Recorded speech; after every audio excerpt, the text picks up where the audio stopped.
Navin, we can start, right? Raj, we can start. We can start. Yeah. Okay, yeah. So thanks everyone. Thanks for your introduction. And myself is Raju, and having 15 years of experience in SAP as a technical consultant, basically.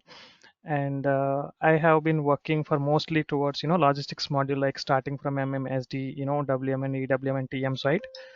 And so we have completed a various batches in the EWM. And so that's my introduction, a small introduction over here.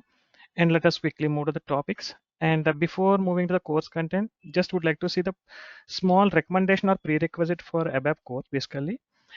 For understanding ABAP, we know, right? It is a specialized module, a small module, right?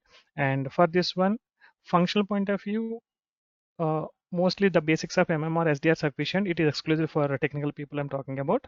So if you know what is the purchase order and what is the sales order, what is the inbound delivery, what is the goods receipt document or goods, issue document kind of thing, that is sufficient. So because whatever the terminology we're using for SAP EWM, we are regularly hearing. So we know truck, load, unload, pick, pack kind of thing. So that is technical point, technical people. And coming to the functionals, I think some people having some expertise, at least the debugging skill kind of thing in ABAP. So that is more than enough. That means you started with the debugging means you know that what is the program and what is the function model, what is the class and method, and what is the table. Even you know the internal table, right? Mostly. So that is sufficient for understanding the EWM.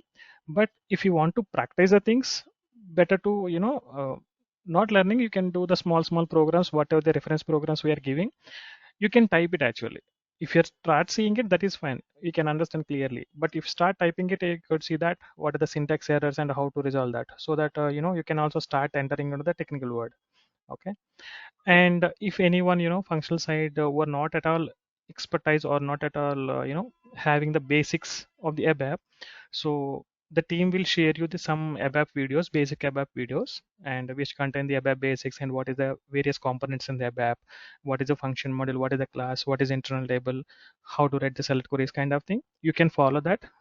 And for understanding the topics mean parallelly, maybe that is up to you. If you want to run parallelly, if you want to complete this one and then come, that is also fine. But mostly before starting the sessions, maybe you can have some time, maybe 1 or 2 weeks maybe. Okay, so you can also in between you can do it. Okay, and then you can start understanding it. Okay, and the second thing is, and the basic difference between the ERP developments and EWM developments is, ERP developments mostly the standalone developments. Let's say for example, build a report. I think few more people has been joined, right? uh, I think Mahendra, right? Yeah. Mahendra and Sindra has joined. Okay. Okay, okay. Hi Mahendra. Maybe I can take their introduction later. Yeah. Sure. Okay. Yeah. So coming to the ERP developments, we know mostly those are standalone developments. Let's say I can build my application, I can run it directly. Okay. So let's say a report for list of purchase orders, a report for list of sales orders, and a report for posting the accounting documents, kind of thing. That is built completely by the developer, and we can start executing it. But coming to the EWM, most of the developments are almost 90%. It's not a standalone development. It's a dependent on configuration also. That means we'll be building the programs as a bits and pieces, and we have to connect everything in the configuration. Okay, so that means it involves both development and configuration. It's not a functional configuration, it's going to be a technical configuration. Okay, and troubleshooting point of view, in ERP mostly we rarely touch the this configuration is wrong, this configuration is wrong. Mostly we can see that data correction, right? But coming to here, since majority of the configuration steps, even troubleshooting needs some technical people. We need some knowledge on the what are the different type of configurations. At least essential, not everything. How to configure for entire warehouse, that is not needed. But at least once we started troubleshooting any of the application, let's say warehouse task, okay, at least we must know some configuration step. Okay, what is the storage type determination and bin determination? So some kind of configuration that we're going to discuss in our sessions only. It is not a separate you have to go to the functional training, no.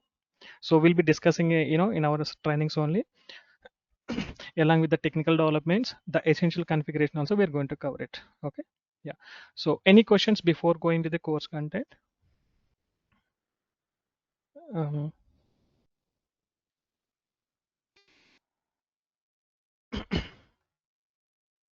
Yeah, I think no questions maybe. Okay, so now you can see that here this is the total list of topics we are going to discuss throughout our sessions. Okay, and this is the list of contents, and we have segregated into different categories here. So something is completely basics point of view, and some topics purely coming to the technical concepts, and something is related to integration concept kind of thing. So now, so this is the initial overview. And this overview for functional people, not necessary because they're already aware of it. The first part, what is the list of warehouse operations they're performing it, and what are the different warehouse solutions available in the market, and why SAP EWM, and how it is covering the various process within warehouse kind of thing. So this is. But since it is a common, curriculum for all the people, including the both functional and technical, so we kept this topic here. Okay, and that is purely for theoretical concept only. Then comparing the what are the SAP IM and WM. Comparing doesn't mean that configuration activities, document flow. Okay, so what are the different documents are created in just IM level, and in a WM level, what are the additional documents created?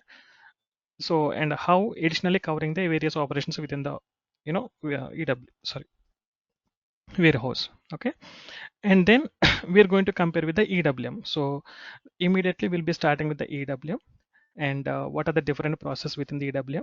And this is not again not about the configuration, so we'll be running the end-to-end scenarios, okay, starting from purchase order to final process of the EWM concept, and how the data again back distributing back to ERP, the result documents. Okay, so this is basically again for technical consultants only, the first two slides actually. And here you must be in a position that you have to prepare your own test data, or you have to search for some test data for testing something.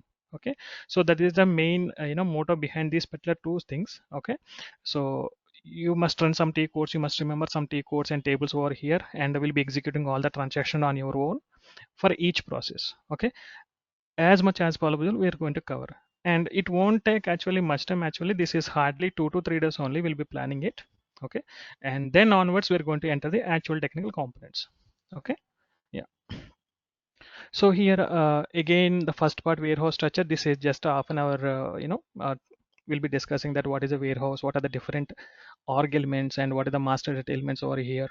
Okay, and how it is actually mapping to the real world elements. Okay, that we'll be discussing.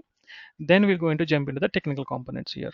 Okay, so here we'll start what are the different documents created, and already this kind of thing we'll be seeing it here. Without knowing we started creating the documents, right? So that again we'll be discussing here. What is a warehouse request, what are the list of deliveries available in the EWM, and what are the warehouse core documents like order and task, and how the stock management will happen using the handling unit, and okay, and wave processing and inventory documents like this. And along with this, we're going to discuss the what are the different tables and corresponding relation. Okay, and how it looks is maybe I think yeah. Mm, yeah, this is we're going to explain like this. So how the process are happening within the warehouse, and the tables and relation. You can see various document flow. What is the first document, what is the subsequent document, and how it is going to be creating the subsequent documents in the EWM kind of thing. Okay, and the process, all the process will be explaining here. Then started with the tables of each process. Okay, for each document, what are the underlying tables and corresponding relations also. You can see if you have one particular value in your hand and you want to find the certain document, so how we are going to, okay, from delivery to let's say for example ERP purchase order, I want to get EWM documents, so how we are going to get. Okay, so that information also we can see that here exclusively we are writing. And this is also needed for functional people because, well, when they're going to prepare their functional specification ideally, okay, they have to provide some additional information to the technical consultant, right? How to get certain information. So for the sake of that convenience also, we are adding clearly that, okay, what are the different tables and corresponding relations. Okay, and you can see that outbound process and yeah.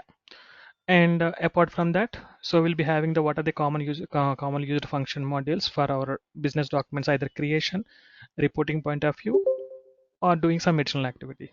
Okay, so that activities also will be doing it here.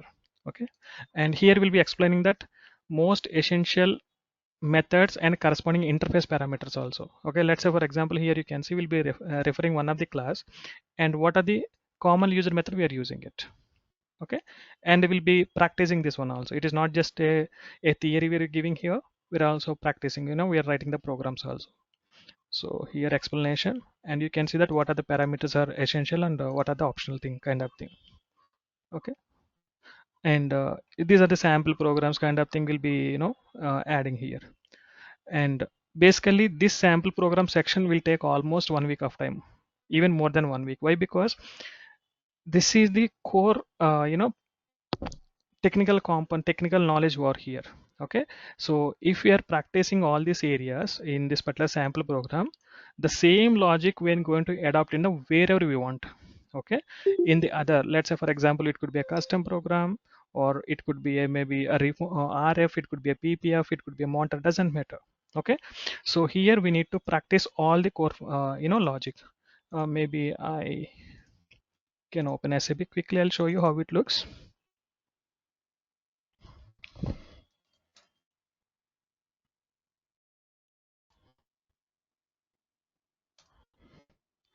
That is purely practicing topics only.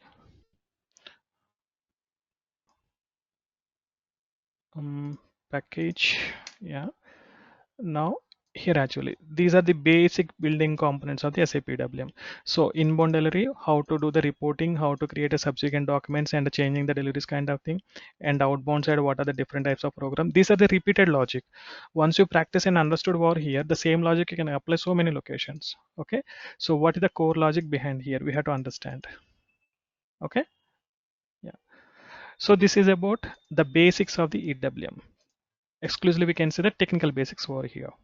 So once we understood these technical basics and practice it successfully, then we can enter into the tools in EWM. Okay, so we have the three dominating tools in EWM. One is a monitor, that is actually a centralized reporting transaction or a tool, we can say. So we know that in ERP we have the independent transaction. Let's say if I want to see list of accounting documents, I have one transaction. If I want to see list of sales orders, another transaction. If I want to see list of purchase orders, another transaction, right? But within a EWM, even let's say for example, not a separate module, maybe one itself. So we have list of purchase orders, one T code, list of inbound deliveries, another T code, list of stock, another T code, and list of goods movement document and the transaction, right? Within a module itself. But here we have only one transaction called as a mon, and there we can see complete data of your warehouse. Okay, you want to see the stock, you want to see the list of inbound deliveries, you want to see the list of outbound deliveries, or you want to see the bin master data, whatever it may be, everything will be there in a single transaction code. Okay, and that is actually one of the tool, we can say. It's not a take code, it's a tool actually. And here what is our role is, we have to enhance the standard notes as well as we have to create our own reports and include into the monitor. Okay, that is the activity. So that means it include both development and configuration activities. Okay, and next one is a PPF, post processing framework. We know in ERP we have output management, right? So will be mostly for printing or IDOC point of view or creating a subsequent document, we use the output management, correct? And why we are using output management instead of enhancement? So output management is more condition control, right? So for enhancement, we have to hard code or we have to maintain some data in there, some custom table, whether logic has to be triggered or not. But coming to the output management, we have the condition technique, right? That condition technique contain the various condition table. We can maintain the condition records so that easily switch on and switch off the particular process. So that same concept actually here, but technical implementation is little bit different. Okay, in ERP it is a output management. It is called as a PPF, post processing framework. Purpose same, the way of implementation is different. That's it. Okay, and third one is a radio frequency. It is right, accessing the SAP application from the handheld devices. Okay, ideally we know that the persons in the procurement team, they're ideally they will sit in the office room only, but coming to the warehouse team, they keep on moving here and there to bring the items here and there to here, like that, right? And whatever the activity they have completed, they definitely they have to inform in the system level, right? So in order to inform the system, every time they cannot go to the laptop or desktop and enter it. So that means they have to do their physical activity along with the system activity. So that's why we must allow the SAP transactions should be able to display and or executed in this particular small RF devices. Okay, so that facility is given via SAP RF, and this is fully customizing. Okay, it contains a lot of customization, and what are the developments we'll be doing, that is fully bits and pieces. You build a structure, you build a screen, and you build a function modules, and everything you have to link it in a configuration. Okay, so but now still it is using. In future definitely it might be replaced with the SAP RF, or sorry, SAP UFR Fiori, but still RF being used in so many warehouse clients. Okay, if they want any Fiori application or latest application, they have to implement everything manually. Okay, SAP not provided till now. But at least for monitor reports or something, we can build a Fiori application separately. But coming to the RF, still, we are running with the traditional one only. Okay, so these are the three different tools, and maybe mostly how it looks. Quickly, I'll show that one also. Yeah. So you can see that what are the different areas of the monitor and how to add a new report to into this existing monitor. What are the various activities we have to perform. Okay, both configuration and development activities. Here we'll be discussing this step by step. Okay, and coming to the PPF, same. Here also, what is the output management, how it is working, and we are comparing with the post processing framework, and how we are going to create PPF action and how it is executing. Okay, so we'll be discussing step by step. And then PPF2, sorry, RF2, same. Okay, so what are the different, what we can say that technical components or artifacts. Okay, artifacts are available in the SAP RF, and how we are going to build our own RF transaction and enhancing the standard. Okay, yeah. So these are the tools inside EWM, and most of the work under this one. And apart from this, we have the enhancement concept. Okay, maybe here that we are going to see, like if you want to influence certain process to be via enhancements, we can do. In ERP, we have various enhancement type, right? Like user exit, customer exit, baddies, enhancement framework, and even output routines. We have business transaction event like that, right? But here we have only business add-ins and enhancement framework. Okay, we don't have any user exit or customer exit here. And the queue processing. So this is actually distribution of the data, integration between ERP and EWM will be discussing over here. Okay, and some other general topic. It may not be directly relevant to EWM. It could be a generic, but it is most useful. Okay. Yeah. So these are the topics we are going to discuss throughout our sessions. So any questions here?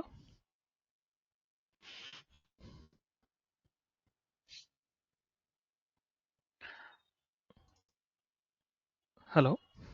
Hello, are you covering BRF Plus here? No, BRF Plus is not part of here. Okay. That is basically from TM side. We'll discuss, but EWM side not much important. Okay. Maybe one or two examples we can build, not an issue, but ideally, yeah, complete we're not covering. Yes. Raj, we're going to discuss EWM and TM integration. Not exactly, but I think Naveen, is the EWM is connected to TM here in 2023? If that any test data is available, already pre-built solution, maybe test data, I can show like what are the technical components involved here. I can run directly from ERP to TM. So what are the different documents in ERP and TM, but EWM to TM specific settings are needed, no? So that we have not get a chance to work on it previously. Okay. Yeah. Yeah. Yeah. Yeah. One second. Are you giving in Fiori business practices or best practices, or how it is in normal S4?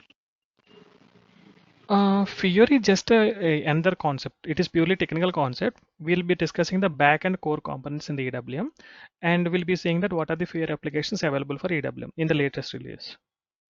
Yeah. So no development. We are going to do it in a front end. Actually, that is a Fiori separate, right? Yeah. Okay. I mean, what I mean to say is, in Fiori apps, will you be showing us the best practices of EWM or not? That is, we can see directly in a Fiori app reference library, right? So in our training, we are not covering that. Okay. Yeah. So EWM can be part of, I mean, it can be like within the S4 and also embedded and right? So which Decentralized, yeah. So centralized? currently, Yes. yeah, we So have which we will be decentralized and demoing? embedded. Now we have only embedded system, S4 system. So everything in a single system only. Okay. So you will be Yeah. demonstrating on the on that embedded one only, right? Embedded, but some of the concepts remain unchanged even it is embedded or decentralized. Especially the integration of transactional data, queue processing. Same here in a decentralized, same is there in the embedded also. Only master data distribution is not there in the embedded. So that we'll be discussing. Yeah, Okay. Thank you. that's yeah.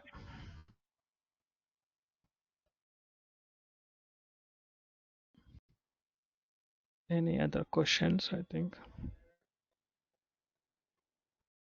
think Mahendra and Sindhura joined late, right?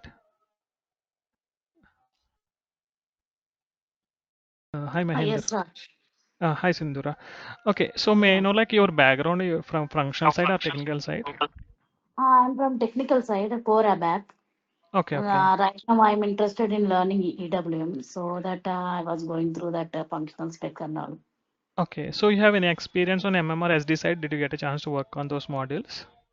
I mean, technically I have worked, but functionally I did not get Technically, chance to work on. yeah, Yeah, in yeah, SCM part I have worked at functional point of view. that is sufficient. Yeah, just wanted to know like the basic flow. That is enough, more than enough. Yeah, some Yeah, because yeah, some of that the part I people, heard. yeah, mostly some of the people worked on financial side, right? FICO kind of thing. So they'll get some trouble. That's why. So if the person has worked on the logistics side, so it's Yeah, easily. yeah, I have knowledge on that physical inventory and everything. Oh, then cool. Then yeah, okay, yeah. Thanks, Indura. Yeah. I think and Mahender. Hi, Mahender.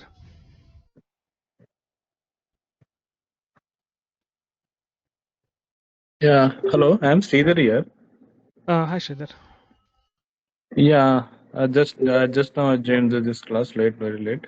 Yeah, how many days, how many classes this course? This is basically 60 to 80 hours, Sridhar. Okay, 60 to 80 60 hours. to Yeah, 80 maybe. hours. Yeah, we might have either weekdays or weekends. Mostly we'll preferring to weekdays only. So daily 1.5 hour. Hey, hi Raj. Okay. Yeah. Uh, this is Mahendra, Raj. Yeah, Mahender. Yeah. Yeah, Hi, Mahender. actually, I'm from EWM background. So right now I was like supporting my whole career as a support, right, for the support project. Okay, okay, So I just want to develop my skills into the EWM technical side also. So I just okay, working in the logistics where it is a decentralized hmm, one. So it's a end to end, like from ERP to EWM distribution, FICO. We used to connect everything, like with respect to FICO team, with respect to the purchase team, oh, uh, okay, yeah, with respect to GTS team also for the oh, trade books. oh, So nice, I just nice. want to like develop my skills into EWM technical side Okay. also. Yeah. Oh, what about your technical exposure? Maybe already you got a good knowledge on ABAP or Technical exposure, like whenever we get any like problem tickets, right? So we right, used to connect with the wrapper. We used to explain the scenario in the functional perspective, was the business where the users are getting stuck within the business process. So there they used to debug, right? So right. yeah, Hmm. so we used to adapt that, but unable to understand the code, how it has been developed. Okay, okay. Yeah, Yeah, maybe basics of ABAP is needed for you. Yeah, yeah, no, just yeah, Naveen will help on that one. yeah, sure. Okay, yeah, thanks. Thanks. Thanks for the info. And any questions, maybe content point of view or Yeah. Hi, Raj. I have a hi, few questions. yeah, please. Yeah. During the duration of the, during the course, do we get practice exercises for hands-on from our side? Yeah, almost what are the scenarios we'll be doing it on a training, right? The same thing you can practice it, and if you need any additional, that is also we'll give you as an assignment. Okay. Yeah, and system You, system will be do shared. you any template or where it contains the list of exercises so we can practice whoever Yeah, wants yeah, that we can, yeah, for every concepts, right? almost, yeah, everything, right? Okay, okay. Yeah. And that was my first. And second, how much Hmm. proficiency we will gain after this course in while handling the okay, to handle complex customization, if business required, how can we handle? Is it? I mean, is this course enough for us to handle all the complex this thing, or how would you rate whether it is intermediate or advanced one? Yeah, so complexity again based on the warehouse operation they are performing it. Okay, sometimes the client uses the SAP standard solution only, even they don't want to make a small change. Okay, Okay. and sometimes they will use a custom development in between enhancement to Hmm. mimic their business process. Correct. Now Okay. coming here, we are exclusively discussing the technical areas. That means it is a debugging skills. How the data is populating and preparing, finding the relation between the data and everything. Hmm. So you can handle as much as, okay, because we'll Hmm. keep on incorporating the new scenarios every time because we are working on some clients, right? And we Hmm. can see every time a new process sometimes we'll be Hmm. using a regular process and sometimes we'll say new. So we'll try to add that details also during the explanation or something. Yeah. Okay. Yeah, Okay. And definitely. Yeah, please. yeah, please carry. Yeah. So again, the areas is a little bit, as I told there are three types of tools here: monitor, PPF, and RF. Monitor, pretty straightforward. PPF, pretty straightforward. And if you have any standalone element, pretty straightforward. The main Okay. problem with the two topics in EWM, one is RF and another one is enhancement. Okay. So why RF is because it is highly configurable development objects. Okay, Mm-hmm. and if you make a change, a small change over here, it might affect the multiple warehouses because there is a common development object being used across the multiple warehouses. Okay, Okay. in this time, whatever the change I'm making it, ideally within the logic, it is not basically warehouse specific. It's for entire system level, right? Mm-hmm. That new logic should be enclosed by boundary condition everywhere. Mm-hmm. Every new feature must be enclosed by some boundary condition. So Mm-hmm. then we keep on increasing the boundary conditions. Okay, and Okay. even the configuration level also there is no warehouse maintained clearly, even Mm-hmm. SAP given in such a way. So we must be making sure that that change, whatever maybe let's say for example, one warehouse in need extra field in one screen, the same RF transaction being used by another warehouse that doesn't need. Okay, so we must properly configure that one. Then two different warehouses are not getting the same thing. So that Okay. again that scenario also will be discussing anyhow. So we want to Okay. clearly tell that. Okay, yeah. And second thing is enhancement. Again, same thing. Enhancements and one particular transaction used by across many warehouses. And not only just warehouse, let's say for example, warehouse task. Okay. And Okay. warehouse task is created in all processes, inbound process. That means while receiving the stock, warehouse task is there. And while picking, that means for sales order point of view, also will have warehouse task. If I'm writing my enhancement for warehouse task, maybe some bin determination or altering some data, that will affect both picking and placement also. So Okay. that is a technical and business process conditions also we must keep properly. Again, this is also boundary condition. In EWM, every logic as much as possible, 99%, we must enclose in some boundary condition. Without boundary condition, we should not write any functionality. It could be a validation or it could be, updating a maybe custom field or something, whatever it may be. Okay, so boundary condition most important. Okay. Yeah. Okay. And okay, then one more question I have. Recently, I inquired with my one of my superior. He told that the SAP Joule replaces many technical tasks going Mm-hmm. forward. Correct. I don't have complete knowledge on that. Mm. This is what he told. So can you share some inputs on what exactly and how much level the technical aspects will be given by the SAP Joule or achieved by the Ex- SAP Joule, and how much right. technical is expected in future? Yeah, going forward. Okay. Yeah. Basically, SAP Joule is a AI assistant, right? And Hmm. this is basically used in the two areas. One is business users level, okay, and second one is a developer level. In the business user level, right? If I want to know a list of purchase orders for a given vendor, so what I'm doing, I'm going to MU2L transaction, and there I'm entering my vendor number, and I'm getting the all my purchase orders, right? Yeah. Now what AI assistant is doing, it is a chatbot based. So I can simply type, okay, I want to get list of purchase orders for the given vendor and vendor number, that's it, in the chat itself, like WhatsApp. So it will go and get the all the database, what are the respective databases, and it will bring the data and will show you to in a chatbot itself, chat box itself. Okay. Okay, that means so that is purchase order. Similarly, sales order. The same person wanted to know the stock levels. Okay, what is the current stock levels of this particular material? Again, he no need to go to the MMB or some T code. Again, the same Joel chatbot is sufficient. He can type, I want stock levels of this material. That's it. It will get the stock levels in the chatbot itself. The thing is, But it is, yeah. yeah. Okay. I'll explain.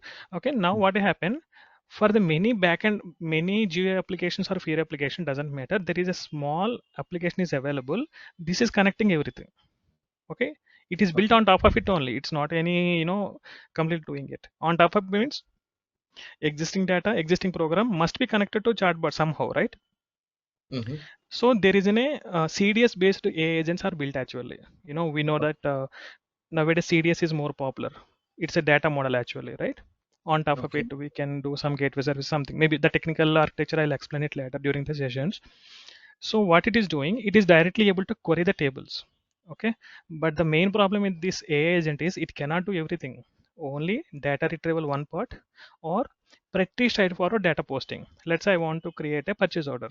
Okay, what is the minimum information I can give? Vendor and product and quantity and plant and storage location, right? These are the something. Okay. Maybe if I have multiple purchase organization, I want to do. So minimum amount of input is sufficient. Then I can also create the documents as well. But if I want to more data to be input, then I must go to ME21 and only. There is no option. Or maybe any Fiori application given by SAP, I have to go to the application only. So generics or simplified tasks can be handled by a Joel, by the user, and some more complex, definitely we must go to the normal application. So both will be there. Okay. Okay. So what it is reducing is it is creating an extra, extra application that is for convenient of the user. So it is reducing the time to complete the work. So time Okay. point of view, time Okay. optimization. I heard even the codes, whatever customization we want, if we feed in there, it will give the codes as well in the coding also it will be. I'll explain that one. So currently we're talking about a business point of view, right? User's point of view. Yeah. Okay. And second, this is one area. And second thing is automation. Okay. That is not exactly the SAP Joule, but it is a business automation tool. Okay, so we know that in several industries still there are manual data input. Let's say, for example, I'm one of the company, I'm using SAP ERP, but my customers are not using any software, maybe not major softwares, small Yeah. softwares, and they're sending invoices or documents via mail. Yeah. Now I can have my own application in my S4 system, and it can read the mail, it can open the PDF, and it can read the fields one by one. It can again post the data to my SAP. Okay, so this is also nowadays is booming. So they want to optimize more, optimize, or we can say reduce the human errors, or maybe reducing the human force, because one program is doing the activity, you can remove the employee right there, not Yeah. necessarily data entry people. Yeah, so this is also a second one actually. These two increasing globally, very rapidly. Joule using, and as well as the BTP, business process automation, BPA. Okay, this is exclusively for the business user directly. Now coming to the backend developer side, how the Joule is working. There are again two types. One is generating complete application or assisting the application. Okay, so generating complete application again. So we have the if let's say I have the 100 application, out of 100 hardly 20 applications are complex. So we have more validations or so many custom logic we need to keep, we have to alter the data. 80% of application, it is just pretty straightforward. Enter the input, a small validation, and enter move the data to database. That's it. Similarly, retrieval also. So what are the data in the database, directly read it and display it. Mostly at least maybe not 70%, at least 50% application like this only, right? So Yeah. SAP, yeah, SAP completely focused on this 50%. Okay, so when it is a simplified one, why again developer has to develop here? Okay, they have given for this kind of application there is a tool, generators. So if you're using that one, and automatically it will generate complete Fiori application, that's it. So even we need to write single line of logic, and within a fraction of second, application will be developed and test it, move it, done. So simplified like anything. So that means 50% of the development activities are complete, done now. The tool is doing, Okay. and and remaining 50% is a complex developments. Now we need to adopt some logic, right? Now Mm-hmm. Joel is giving that code snippets. Okay, this is my scenario. How can I, implement the logic? So it is suggesting. So there Yeah, is yeah. also focusing. Yeah. Yeah, here again, I have one question. Like, he told the same thing, and the Hmm. senior, like technical persons, only will understand those complex procedures or complex Hmm. customizations. Then, but Hmm. and they may have the opportunity to work on that. But in the entry level or in the senior level, I mean, in mid level, they may get it because of this. Is it true? The thing is, first thing, as I told, the 50, 50, 50 is a complex, 50 is simple, right? For Mm. simple application, an entry level person is sufficient because he's not doing any coding behind, right? He's not writing anything, simply whether application is created or not, tested or not, only user interface. He's doing, developing and giving it. So mostly entry level people will use these tools. For that one, we have the specific tools, SAP Build app and SAP Build code. There are two apps actually. Okay, through which he should have only small and minimum knowledge. Okay, what is API, what is a screen, what is UI, and how to bind the field to screen. That's it. And Okay. then design your app, save, deploy, move. Like, done. It's done. Okay, Okay. so entry level people can handle. So that's why experienced people will have the threat now, that experienced people are not at all allowed to build this simple application now. Okay. Okay, yeah. And coming to the complex, yeah, definitely experienced people, already they have a lot of knowledge in the technical coding as well as the business process, right? Mm-hmm. So some code must be touched based on the business process only, not blindly, correct? Ah, yeah. So both business process knowledge as well as the technical knowledge, in-depth technical knowledge. Okay. Yeah. Mm. So Okay. That's. only this Joule and new technologies are giving the advantage to the business, but Mm-hmm. IT department, it is a threat somehow. Either it could be a functioner or a technical or even a business user also. Okay. What we need to do is we need to adopt. That's it. We don't have option. Okay. Yeah. Yeah. Thank you. Thank you, Rose. That's all Yeah. from me. Yeah. And one more thing is the AI agent, whatever we're talking, right? SAP Joule. So Mm. currently SAP provided a phrases for each module. I think there is some documentation available in the Google SAP help library with SAP Joule phrases. So module, what are the phrases they can use in the Joule chatbot? Okay. Now behind we have the standard AI agents. In future, what they'll ask, implement our custom also. So then we need to adopt that technology behind, and we need to write Okay. write our own code. Okay. Yeah. But yeah, for past 2 to 3 years, I think it's booming like anything. Previously, almost 20 after Corona also, there is no much more for SAP Joule or BTP, Okay. and suddenly started from 2023 and 24, I think. So Okay. they're talking, and even several clients are giving imparting trainings on these BTP technologies. Okay. Yeah, actually we are not doing any work on this. Only just we are getting trained and practicing. That's it. But Okay. still Okay. focusing more. Somehow we have to build one scenario on this. You take any scenario, no problem, simple. Even let's say user management or at least a timesheet or something, maybe ticket status tools. Some use it to maintain in Excel sheet, right? You convert Uh-huh. into BTP application. Somehow you design UI. Somehow it has to store data onto the BTP account and check it how it is optimizing it, kind of thing like that. Okay. Okay. Yeah, Okay. Thank you. Thank you. yeah, yeah. Thanks, Santosh. So yeah, any other questions? Hi. Yeah, Sridhar, I think Sridhar. Yeah. Yeah, yeah. Actually, I'm working on MM consultant. Before I have a knowledge on web. Okay. So now, right now I want to move to EWM techno functional side, like that. I want to know that what is the future of the EWM Yeah. coming to the market. Yeah. Currently, EWM from SAP solution, right? As we have the various Yeah. EWM solutions from different vendors, SAP, Oracle, or Microsoft, right? We have Manhattan, so many things.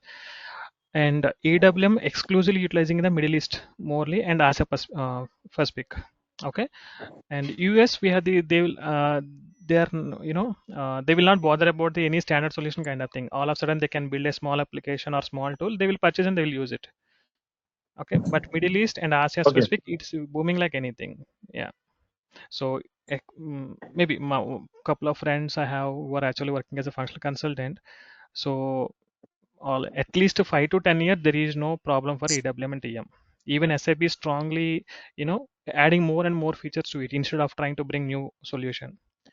Because we had experience Yeah, previously current, with SAP SRM and yeah, CRM, currently I'm working.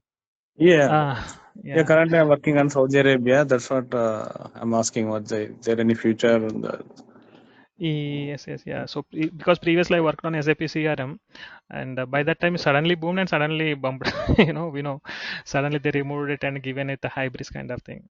Yeah, So actually, I'm basically from the SRM consultant. Suddenly, the boom was very high in the 2000, like 2010, 11, 12. That is boom is very high. Suddenly, it's now collapse. So that I want to move my technology. yeah, right. So we have some bumps on SRM and CRM especially, even HR also. 3 modules affected in a SAP.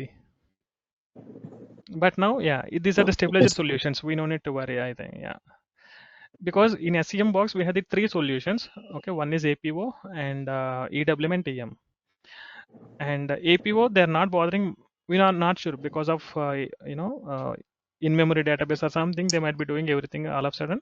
But EWM TM, so they're increasing the features like anything. Okay. Yeah. Yeah. So I think, Thank you.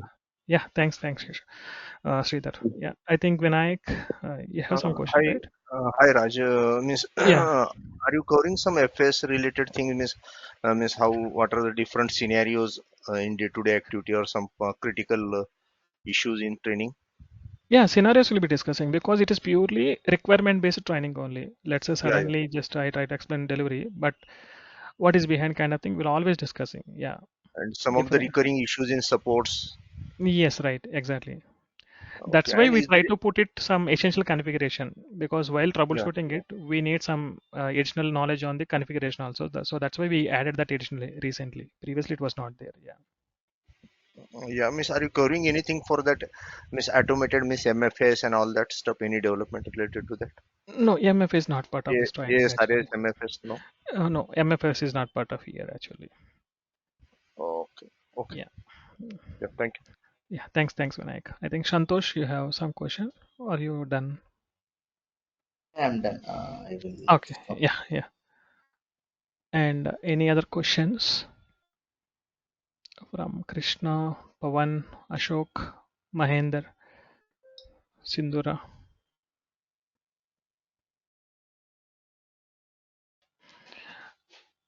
Okay, I think, yeah, maybe currently you may not have, but if you get any question, no problem. Before starting our sessions, we can also have the, group call. So we can connect one more time, not an issue. Okay, in between. Okay. Yeah, we can get, clarity on your queries. Okay. Yeah. Okay, guys. Thank you. Thank you so much. Thanks for your time. Okay. Have a nice weekend. See you. Okay. Yeah. Bye bye. Bye. Thank you. Thank you. Thank you. Thank you.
Hello everyone, good morning.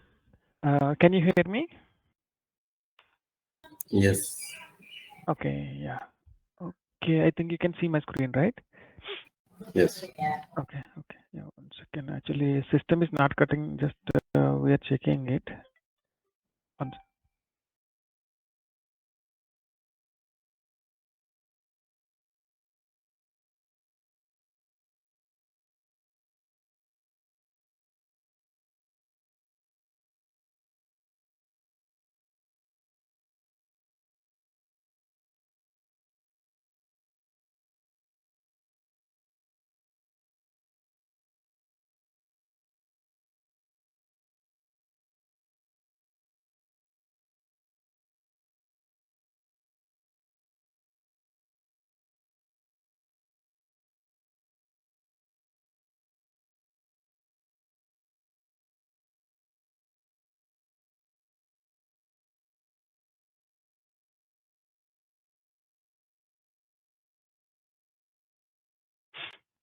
Okay, yeah. Still checking. 1 second.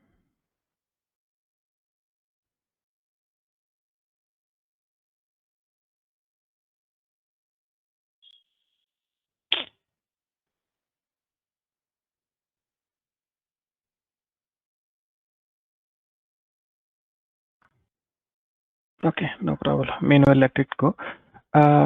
Just wanted to have some heads up. Could you please let me know you belongs to which area from the technical or functional side already you're working? Be so Ruby and Jyoti and Vimal. Maybe we had demo session long back, right? So from the technical or functional? Hey, hi Raj. This is Vimal. Actually, I'm having 10 plus years of experience in technical. Okay, super. And you're aware of the some mostly you're from the ABAP side, right? What are the functional areas you got a chance to work on? Yeah, right now I'm working with SD. I worked with the MM and FA as well. Oh, super. Yeah. Nice. Yeah. And Jyoti? Hi. I also have an experience of around 9 years in ABAP only, Oh, super. Okay. and I have worked in SDMM, GRC, MDG, Oh, APO, like most of the modules. oh, okay, okay, super. Yeah, thank you, Jyoti. And Ruby? Yeah, hi Raju. Actually, I'm working as a EWM function right now, and I'm Okay. having 4+ years of experience in MM and EWM functional. I'm not having the ABAP background. Okay, so no ABAP or you right completely or some No, at no, least no, some completely exposure. no ABAP background. Yeah. Okay. And did you get a chance to take recordings, go through the recordings or no? It's in process. Actually, I have gone through only 1 or 2 recordings, Mm-hmm. but still it will take some time. Oh, okay, okay. Because ABAP basics are required, to understand better on this Mm-hmm, one. And parallelly, you can mm-hmm, go through because we are going by topic, right? So, but as soon as possible, try to go through the ABAP recordings, and it is not many actually, some basics. Okay, so basic understanding of the ABAP core concepts. Okay, what is function sure. model, what is internal table, what is SQL statement, and what is a method like that. Okay, yeah. Mhm. And you guys aware of the course content, or shall we discuss course content first and then go ahead with the topics? If once you can specify the course contents, it is good. Okay, and what about Jyoti and Vimal? You're aware of it, right? Yes, yes, we are aware. I'm Actually, aware. Yeah. he shared with me. He Ah, shared. okay, okay, okay, yeah. So maybe let me quickly explain what are the topics we'll be discussing. Mm, yeah. So basically, we are going to have the EWM technical overview, and then we have SAP Monitor and SAP PPF and SAP RF and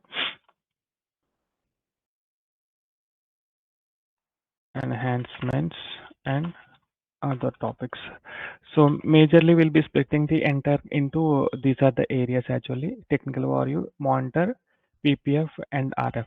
So these completely technical concepts, and here we'll be discussing the core components of the SAP EWM. Okay, here. So core components means what are the different documents, and for each document what are the different tables we are using, and the different function modules or classes or methods we are using, and how to work with them. Let's say for example I want to create a handling unit. So what is the class and how to use that class? What are the methods we are using? And we'll be writing end-to-end program, and we'll be seeing that how it is doing the handling unit process. Okay. And similarly, let's say we have the warehouse task, how to create a warehouse task, and what is the function model we are using, and what are the tables behind it is updating, kind of thing. So most of the logic, most of the core logic, okay, we'll be seeing in this section, and what are the logic we're seeing here, we are going to apply throughout the rest of the areas. Okay, because the documents remain same in every area, so the core logic remains same for rest of the thing. Only the surrounding area logic gets changed, but core logic remains same. Okay, so that's why in a AWM technical overview we'll be covering as much as possible all the basic components. Okay, and during the discussion, and we'll be taking the example from the inbound process mostly. Okay, that discussion also will happen. First, what is the inbound process, what is the outbound process? uh, Maybe Ruby, yeah, it's a common for it's already aware of it. But while creating the some test data, okay, we'll be also seeing that the technical information as well. So maybe you'll get some boredom here, because we'll be discussing more on some functional process as well. But it is a common, no, so we need to explain the respective process, what is that, and what are the different documents created in this particular process. Okay, yeah. So during the EWM technical overview, we'll be taking the examples from the inbound process, and what are the documents created one after other, and how, and then what are the different transaction codes we are using. And similarly we'll be taking the outbound process, and what are the different documents we are creating one after other, and similarly for internal warehouse process and production integration. Okay, so this each one takes 1 week. Most of the time will be spent we are on EWM technical overview and SAP RF.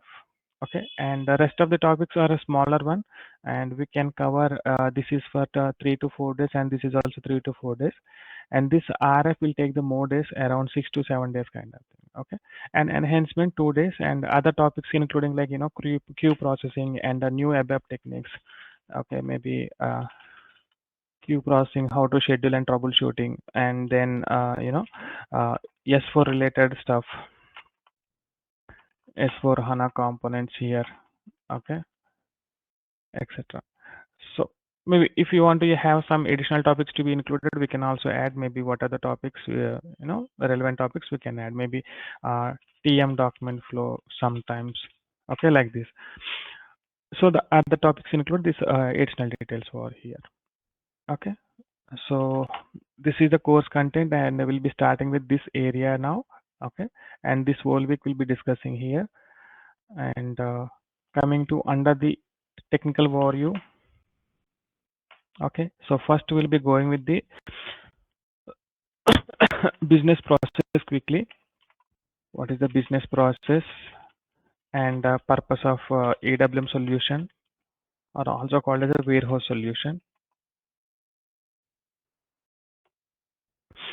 Okay, and then we'll be going in the business process and document flow for each business process.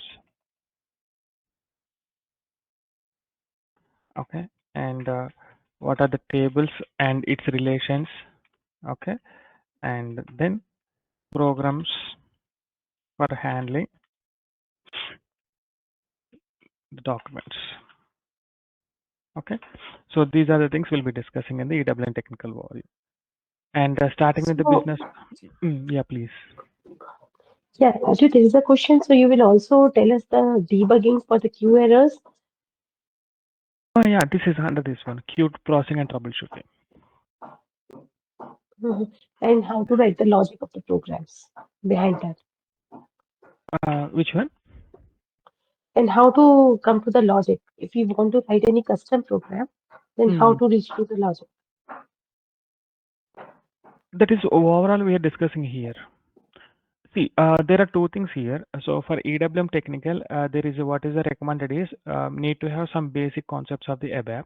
Okay, there we are going to see like how to write a program and everything, and we are here completely focusing on the EWM technical programming.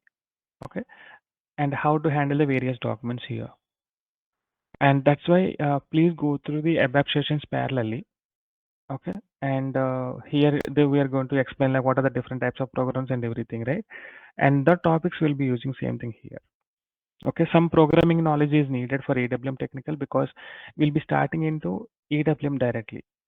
Okay, maybe we can check with Naveen today. You received it or not videos or yet to receive? No, I received it. I have Okay, completed the first video. I'm on okay. the second video right now. Okay, okay. Yeah, please go through that one. And meanwhile, we can also parallelly start. So first 2 to 3 sessions, mostly the topics are already you're aware of it. Okay, because we'll be discussing about the document flow and everything, right? You already aware of this EWM area. So theoretical, yeah, so if you more about this one, so mostly theoretical concepts we'll be discussing. So you have some, flexible time for first 2 sessions, so you can parallelly can start this one. Okay. Third session onwards will be completely entering into the technical area. Okay. Sure, And sure. yeah. And if needed, maybe during this weekend, maybe we can connect once and I can explain more on some additional things if anything you need it. Okay.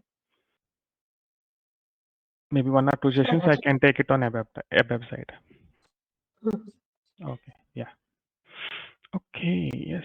Thank you. Yeah. So, right.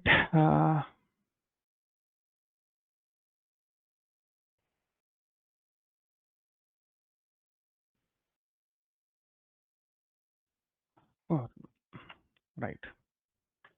The stock management and processes. Okay. So we know that within our organization we have the various departments, right? So we have the accounting department, and we have the procurement department, and we have the sales team, and we have the production team, our manufacturing team, right? And each team we know that SAP is supporting ERP, especially ERP or ECC or S4HANA, whatever it may be, whatever the name we are using doesn't matter. And it contains a collection of application, right? What is a ECC? Just is a software contain the collection of applications, and applications are also different types. Some are the reporting applications, some of the transaction application where we can create the data, and reporting applications where we can see the data, and then layouts or forms kind of thing for we can generate outputs or interfaces through which we can exchange the data, right? So ECS is a simple software. It contains several different types of application which are being used by the different departments in the organization, right? So finance team will use the FICO module where we have the collection of applications and corresponding tables. And the sales team will use the collection of applications and corresponding tables. And procurement same. And logically we are grouping. Technically there is no group. So technical grouping we can say package, but that is also not fully segregating it. It's a logical grouping again. So logically we are grouping this application and we are calling as a one functional module. So MM, SD, PP, FICO, like that, right? So similarly we have other kind of departments also. So most important department in any organization which is dealing with the products. Okay, so that is called as a warehouse team, or also called as a inventory team, right? So we know that inventory team, the basic responsibility of inventory team is storing and handling the material movements. Okay, storing products and handling material movements. Okay, so regularly they're having the so many orders to be received, and they have to do so many operations on unloading, loading, and keeping the stock in the respective area and storing it, right? So for this to handle or note it down in the system, they have the respective functional area, functional module also in our SAP ERP. Okay, so that is called as a IM. It's a inventory management module, but it's very small module. Inventory management. Okay, for warehouse team or inventory team. Okay, so what are the different types of application is basically? So one is stock management app. Okay, we're calling as app, we're calling as a T code, we're calling as a program, doesn't matter, just app in the general terminology. And material movement program or material movement app. So there are two applications actually majorly available by the inventor team. They're being used. It is being used. Okay. So that is called as a MMB. It's called as a stock value. And for the material movement, every movement always recording in the Migo transaction. Maybe we have the certain flavors for this one MB1A, MB1B, but ideally behind there is only one T code that is called as a Migo, right? And this is for recording the material movement. Material movement. And under this one, what are the different tables will have available? So the very first thing is a MARDI. It contains the stock value details, and you can see for each material what is the understated stock and what is the quality stock and what is the the stock on projects or special stock and the quality inspection, whatever it may be. So all stock types, the data we can see a single table that is called as a MARDI. And again, we have the batch stock in different table, MCHA, MCH1, MCHB. That is secondary. But ideally, this is a major table, the only one table serving the overview of the entire stock. Okay. And then there is one more table. So that is called as a MKPF and MSEG in a old system or MADDOC in a latest system. This is for material movements. So we have these two major tables, and these are the two major transaction codes available in inventory management, so that inventory team can use these three transactions regularly to see the stock value and recording the material movements. Okay, it's a inbound or outbound or internally, doesn't matter. Okay, but the major problem with this one is it is give you that at a value level. Okay, value is different from the exact situation. Let's say, for example, I have one storage location. Okay, I have maybe some storage area. Instead of storage location, I can say that there is a storage area. It contains the 10 racks. Okay, and I have the 10 products. Let's say from the mat 1 to mat 10. Okay, 10 types of materials I'm handling, and each one is located in a different racks. Okay, let's say for example, mat 1 is located in the rack 1. Okay, and the rack 4 and rack 8 and rack 10, like this. And material 2 is available in the rack 2 and the rack 4, like this, so different aisles or something, whatever it may be. In that case, when I want to see the my stock location using the MMBE, it won't give you like this. Instead, it will give you the overall stock of the material. Let's say, for example, material 1 is a 1200 kgs available, and this is the 3000 kgs available. Okay, this is 4000 kgs available. Okay, this is 100 pieces available, and this is 20 pallets available, and this is the 10 cartons available. So this is the summary.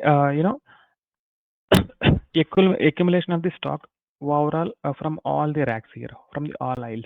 Okay, so MMBE will give you at topmost level. That is called as a storage location. We know, right? In enterprise organization structure, we have the topmost company code in all the area. And coming to when I come into MM area and ST area and maybe inventory management and FICO. So we have the different modules having their own org structures. Here actually we have the plant, and parallelly purchase org is the key org elements. And coming to here and plant and sales org, right? And coming to the inventory management, plant and storage location, right? And FICO, we have the again cost centers, profit centers kind of thing, business areas. We have the various elements here. So cost center or profit center, right? Or business area, etc. So we have this. So for each module, we have the appropriate org elements over here. Even shipping point is also there here. Not only this, and the shipping point also assignment is also mandatory for shipping related activities. Yeah, coming to here, you can see that coming to IM. So arg element is going to the plant. Under the plant, we have the storage location.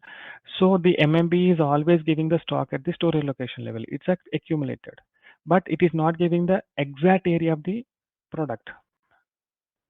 Okay, 1 second. So warehouse, yeah. Right. Here you can see that we have the various racks where exactly my product is available here, here or here or here or here. We don't know. So it is giving that overall area, how much stock it is there. Maybe if I take this one, you can see that maybe my stock material one will located here and something here and something here. But coming to this, if you are using the IM module, then it won't give that kind of flexibility that where exactly the material is available. It will give that overview of the stock.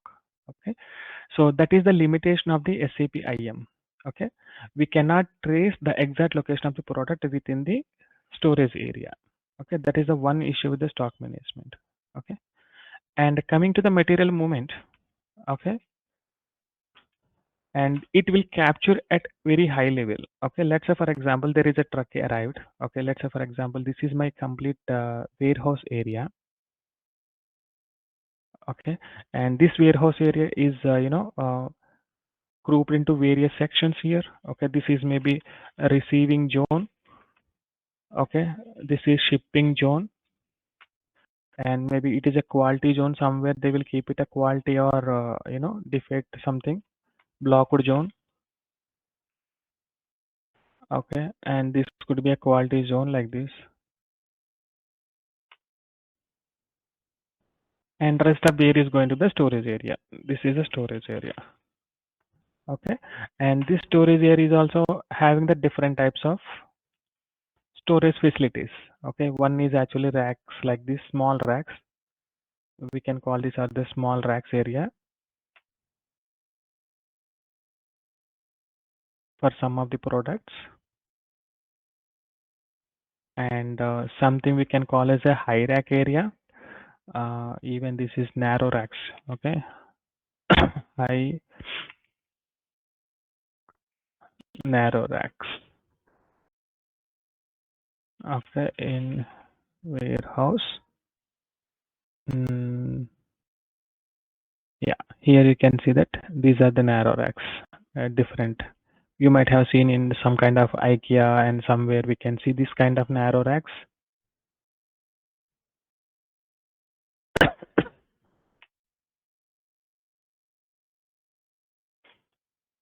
Okay, so based on the product characteristics, we are trying to keep the item in the respective area. Let's say, for example, it is a pieces wise, then we're going to keep it in some location. It's a boxes or pallets, we're going to keep in a different location, right? And pallet area, pallet storage in warehouse. Yeah, so like this, we can keep the boxes one top of other like this. You can see. Okay, so rack is not necessary, just will keep the items on one top of other kind of thing, also open area kind of thing. Here it is like this.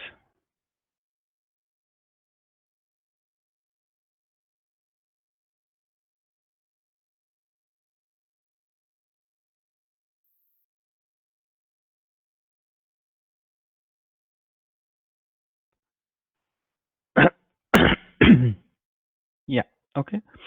So now coming to here, material movement capturation in IM. Ideally, so what will happen when our truck is arrived? Okay, truck is located here. Maybe I can go. So truck at warehouse complex.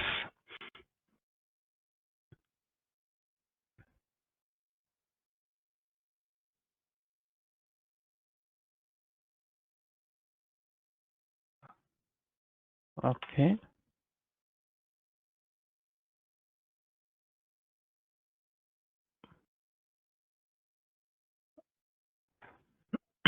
So the very first thing is what we're going to do. We are going to do the GR actually. Okay, goods receipt. Okay, that is the activity we'll be performing here. So MM contain only transaction code for performing the goods receipt only. That means we have taken the stock from the truck.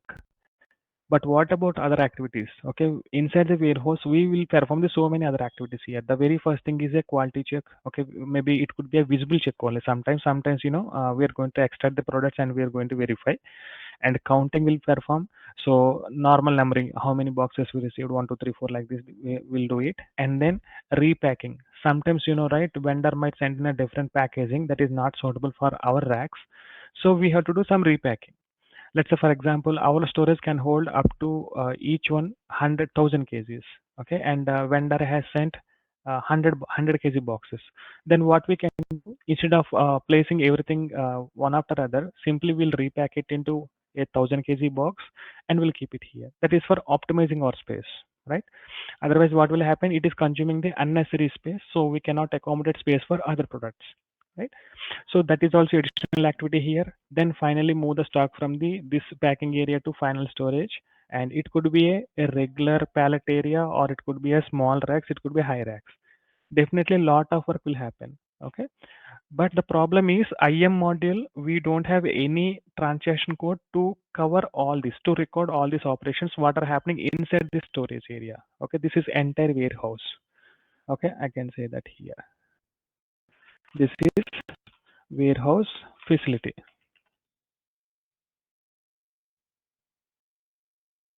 Okay, so we have the limitations with the SAP EWM that we don't have much tables to provide the exact location of the product. That is one limitation.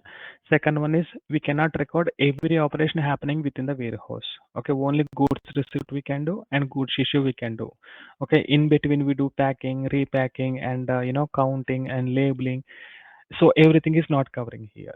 Okay, so this is very tiny module, and it is for a simplified business operations.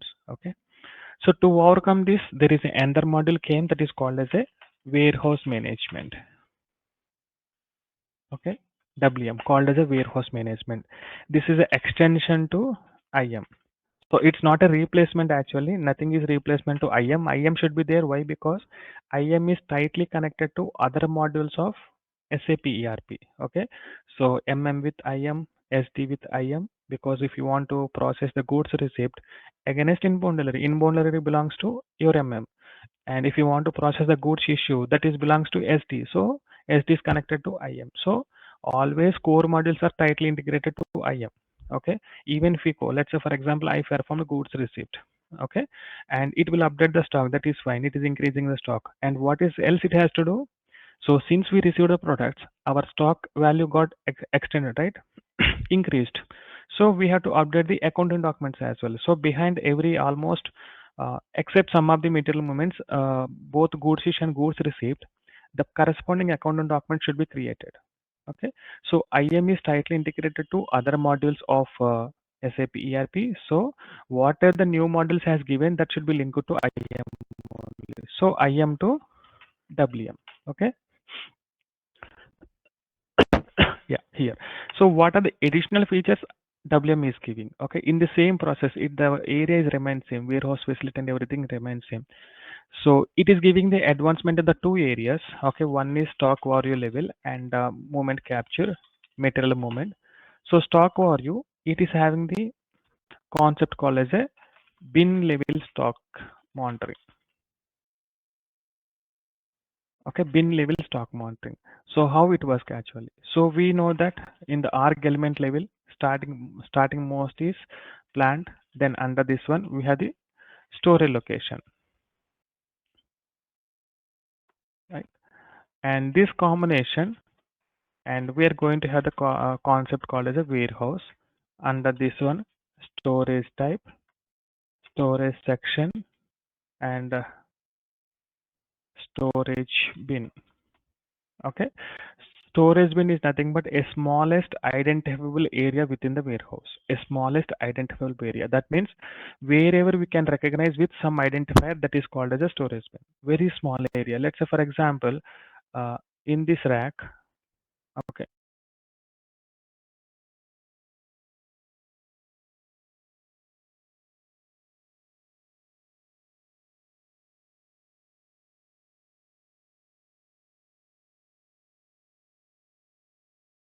Hello everyone. Good morning. Can you hear me? Yes, Raj. Right. I think voice is. Oh, okay.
Hello. Hi, Vimal. Jyoti, Ruby. Can you hear me? Yes, yes, Raj. Okay. Yes, Raj. Super. Good morning, everyone. And do you have any questions from the yesterday session or any other topic? No, these and all process related, right? Correct, Raj? Uh, Going forward, slowly I can learn it. okay, okay, So okay. Yeah, no problem. it was a big session, right? We cannot able to, Right, right. as a developer, I cannot able to understand anything. Yeah, we need to digest. It will take some time. No, it's an Yes, altogether And new. Raj, I Yes, yes. can only able to cover one video because it was a long video actually. Oh, okay, okay. ABAP, right? That's yes. Okay, cool. Yeah. So This week, I think you can spend some time, and if any support is needed or some, you need some additional details on that, we can connect on Saturday. Okay, is that fine? sure. But today the system will be ready now. They will provide the access of the system. Oh, is it not yet provide? Let me check with them. I think they will provide. System is available. Okay. Yeah, Okay. Yeah, yeah. system they were saying they'll provide yesterday, but I guess it was not provided yesterday, so maybe today we'll wait. Oh, okay, okay. Yeah, wait for today. Yeah, maybe we'll get it. Maybe they'll get it ready for all user IDs and access details. Okay, yeah. So, right, let us start. Okay. So, namespaces. What is actually this namespace? You know, right? I think mostly you worked on either ERP specific modules or some specialized modules, right? And ideally, we rarely see any technical object which is preceded by some namespace, right? Maybe in MM also no namespace. It starts with EKKO, EKPO. There is no preceded namespace or tables and transaction codes, anything. But coming to here, what are the technical objects we are seeing? Almost everything is preceded by some namespace. Okay, so based on that one also we can differentiate which area it belongs to. Okay, so let me tell you what are the different namespaces available. The very first thing is SCDL, any technical object. It could be a table, function model, class, or transaction code, anything. Okay, preceded by SCDL is one of the namespace, and then SCWM, and then Lime, and then SAP APO. So why the namespaces also we can discuss. Okay, and slash SCMB. Okay, and without namespace also we have the certain things. Okay, so SCDL, supply chain delivery processing. Simply we can say that supply chain delivery processing, and this is core warehouse management. SCWM warehouse management. Okay, so there is a term called a SCM, supply chain management. You know, right? SRM and what is CRM, right? Yes, So this Raj. is, yeah, supply relationship management, right? Management, and this is customer relationship management. So this is basically having the order management, right? So both belongs to order management. So one is for the procurement orders, next one is the sales orders kind of thing. And this is an additional thing that is called as a supply chain management. So this term quite commonly we are using supply chain management, and whenever you see this terminology, this is basically for storing and shipping of the items, planning and storing and shipping or transporting. Maybe we can call either shipping or transport of products. Okay, planning doesn't include actually production planning. Okay, so ideally how we have to plan to ship the items to the customer, that's a plan, that planning actually, not about either production planning or something else, quality management kind of thing. Okay, this is exclusively dealing with the products, and this is dealing with the product plus vendors, this is product plus customer. Okay, so different partners, and here also we have the partner, that is nothing but carriers. Okay, who are the carriers? It could be, you know, third party carriers, or we can maintain our own carriers also. Okay, so this actually exclusively we can also call as a short, in a short call as a logistics. Okay, and now what happened? There is an ERP system, we know, right? So it contains the several modules which are being used by the various departments of the organization, that we know.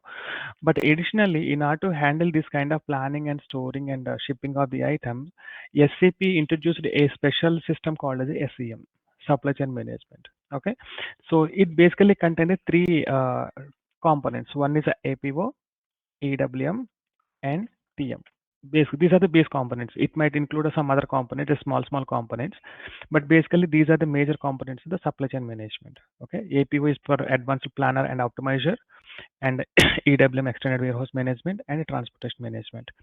So ideally, this is going to be given as a separate system previously. Okay, ERP box is separate, and SCM box is separate.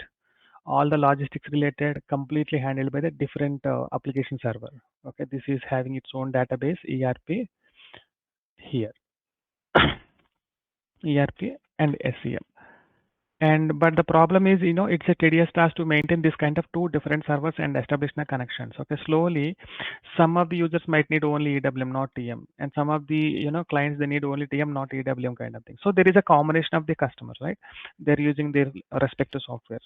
So that's why they try to keep on adding what are the EWM relevant components to a separate altogether, or maybe adding to the ERP. That is called as embedded.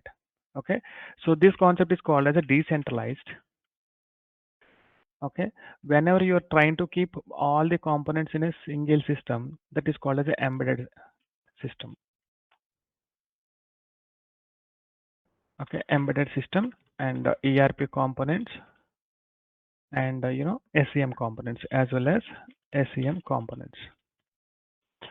So how to observe these components are available or not in our system? So since it is an S4 core, everything is linked, and status, and here, and we can observe here. Okay, so there is a S4 core. Okay, under this one, everything almost available. If it is a ERP system, that EWM and ERP separately available, and there are HCM and if it is a local system, maybe I might have shown you. Actually, everything they clubbed into a single component. I think here also, here also it is clubbed. I think, yeah, SAP on-premise completely. Okay, ideally what will happen when it is a separate component, even it is embedded system, these are available independently. That components you can see SCM version also. Okay, so now most of the systems are converted to S4, so everything is comes under this one. Okay, so you also know, right, how it is connected to our programs.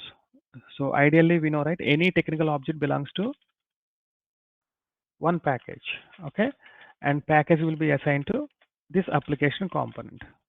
So that means if you have one application component means it contains a collection of packages. When you see one particular package, it contains a collection of technical objects. It can be a table, function model, class, method, data element, domain, doesn't matter. Whatever name, you can name it, everything under the package only. Package belongs to application component. So maybe let me show you SC21. Okay. I will open one of the package, maybe ME. It is belongs to procurement, right? Display. Yeah, here you can see the software component is S4 core. So they clubbed everything here under the S4 core.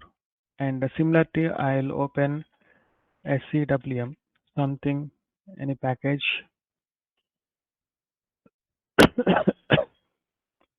star DLV. Yeah, okay. If it is a separate, yeah, here also you can see that. So that's why we are not able to separate it. So they kept everything under the S4 core. If you open any older system or maybe some client system, you can see clearly differentiate. It is not S4 core. Instead, there is a different software component available here. Okay, so now they clubbed everything under the S4 core here. Okay, yeah, here you can see at least application component. Okay, this is the SCM EWM DLP. Okay, and if I go to ME and what is the application component, purchasing, you can see. Maybe if I go to VA, that is belongs to sales, right? And this is belongs to SDSLS, but software component remain same, S4 core. Okay. So now what happened? The technical objects from the SCM box they have extracted to and kept into a single system under the S4 core. But still, how we are going to differentiate a particular table belongs to EWM or non-EWM? Okay. If you see any technical object under this namespaces, ideally this is being used for the EWM purpose. Okay, and I'll explain like what is the purpose of each and everything. Okay, yeah, the very first thing is SCDL, that is called as a delivery processing, and SCWM, warehouse management, core components, actually core components, warehouse management. Okay, and LIME means lean inventory management engine. Okay, that is called as a LIME. And SAP APO, we know, right, advanced planner optimizer. Okay, and SCMB, master data business object. Okay, this is supply chain master data business object. Okay, so even I exactly not sure about the naming convention, but ideally it's a master data business object. And some technical object still there, that is without namespace. Okay, shared across multiple areas, such as EWM, TM, and others. So these are also important. Okay, but very limited here. Okay, so now what exactly SCDL namespace? Okay, SCDL basically delivery processing. When you're thinking about the delivery processing, that it means it contains inbound delivery, outbound delivery, whatever it is. Okay, so inbound delivery and out delivery and the PMR and other type of deliveries. Okay, so the technical objects including the tables, okay, ideally mostly the tables, okay, and some classes or belongs to under this namespace.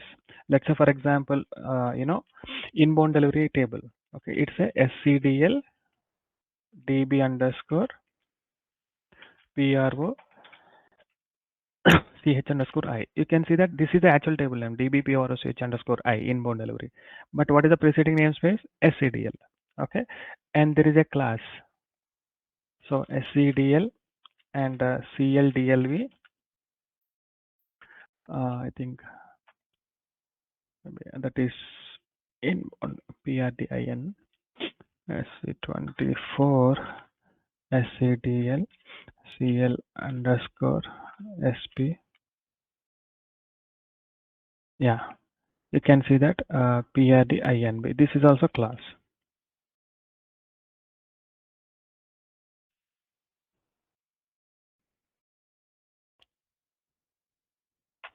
Yes. Okay, this is a table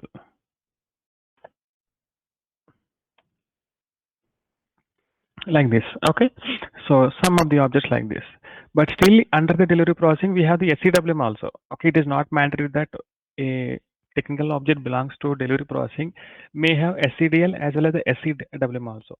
Okay, SEWM is a wrapper actually. Under this one they will use the SCDL. SCDL is a core, and they created the wrapper. Let's say for example transaction code. Okay, what is the transaction code? SEWM PRDI. You can see that here actually delivery processing related stuff having the namespace SCDL, but transaction code is SEWM. Actually, this is a core component. Okay, and it will use the same underlying components here because it cannot go with other table, right? It should go to the delivery related tables only. So this is called as a wrapper thing. Okay, it is clubbing the multiple SCDL related stuff. Okay, so that is how it works. SCDL actually basically delivery processing related technical objects, and it contains tables, classes, and function models kind of thing. And second one is the SEWM. It's a core process, core components, and we can name it almost all the components with the SEWM only. Okay, it could be a table for the warehouse order. Okay, and the HU and the TU, anything, whatever you can name it. So having the namespace called as a SEWM. Okay, so for example, table SEWM HU HDR. Okay, header table and SEWM, and we have ORDIM underscore open warehouse orders kind of thing. Okay, and function models, classes, everything. Even maybe I can give one class also, SCWM, CL, maybe DLV management PRD underscore PRD like this. Okay, so these are the SCWM namespace. Most of the objects with the SCWM only. Okay, and third one is the LIME. Lean inventory management engine. The name itself is telling actually inventory management. Okay, stock related tables handled by the Lime namespace. Okay, so for example, maybe here also I can show you classes also available, tables available. Okay.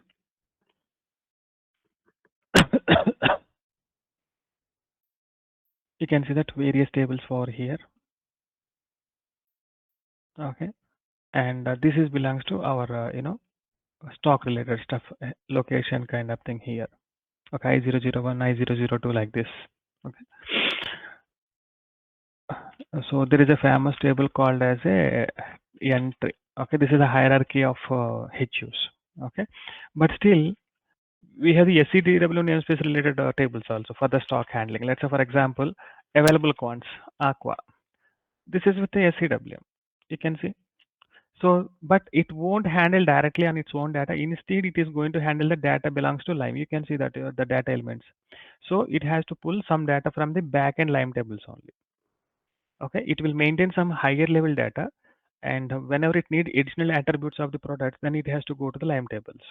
Okay, so that kind of thing is there. Still, it is there for stock, SCWM, Aqua. So everything is there. So it is not clearly differentiated. Some components they have given with their own namespace, some components with the shared namespace. Okay, and then SAP APO. So this is basically for partner details.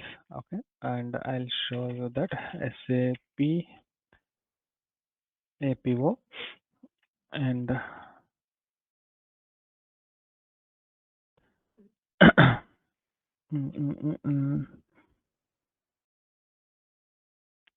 package I accident slash an SA37. There is partner information. Even product master also it is available, I think.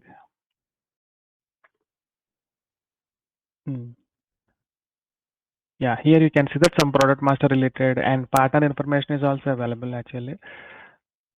Partner. Okay, I'll get it done. Okay, I'm not having any ready to use example as of now, but I'll give you some of the things. Maybe I can take the trace of the standard T code so that we can see some technical objects here. Okay, so ideally partner information. Okay, and mostly we rarely use this one directly. Indirectly, it is available. That means if I am calling the some SEDW related function model, under this one it will refer to the SAP APO related technical objects. Okay, yeah, and SEMB, this is basically for product master data. Okay, so we have the tables and I think 1 second.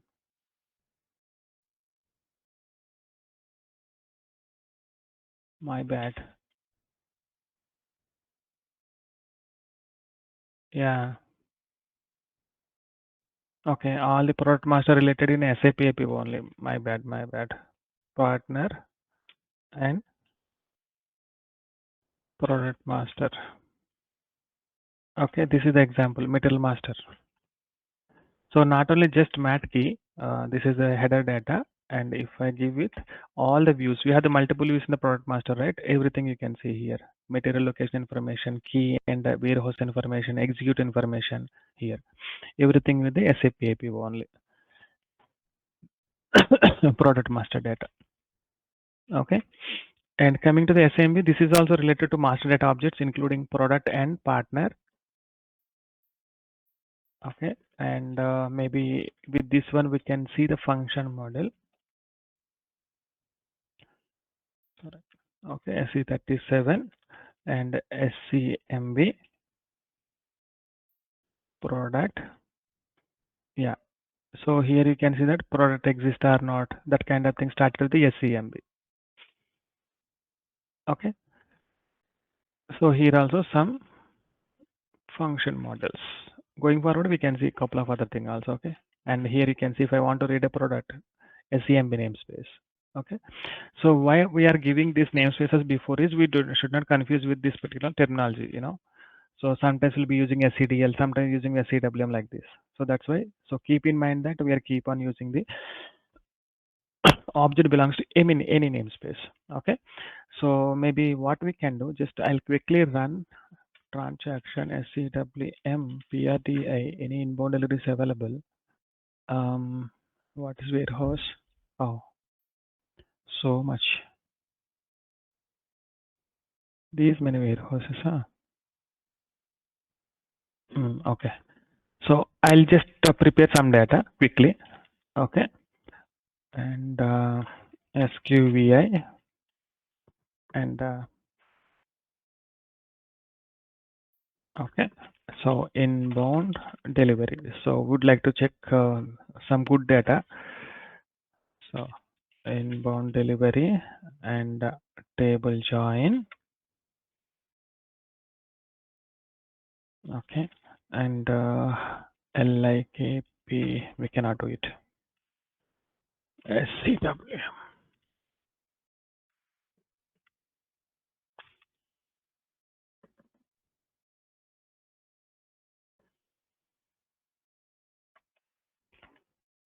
PROCH.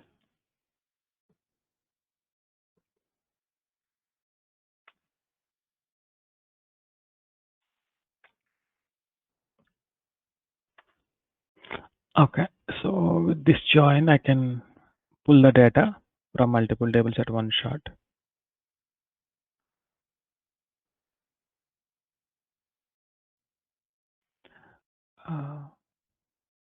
A reference document category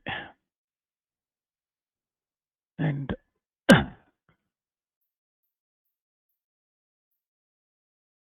yeah, ref doc category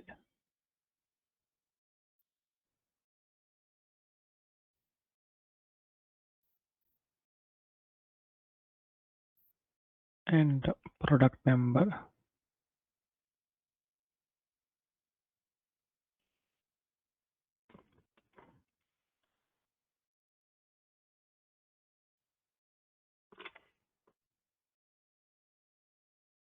Warehouse, yes.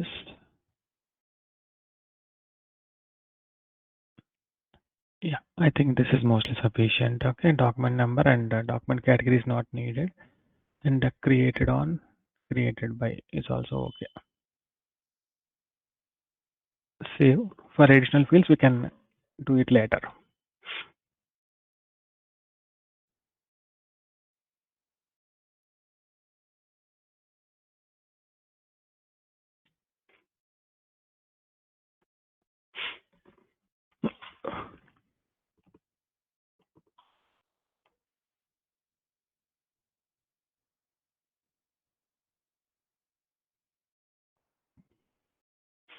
Mm,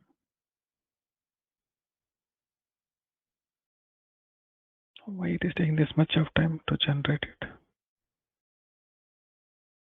Yeah. So reference document category is going to be ERP.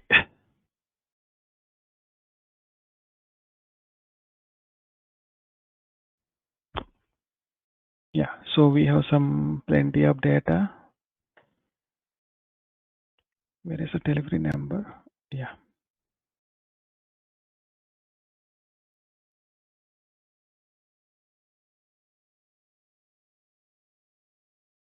Item number, and basically this is the information.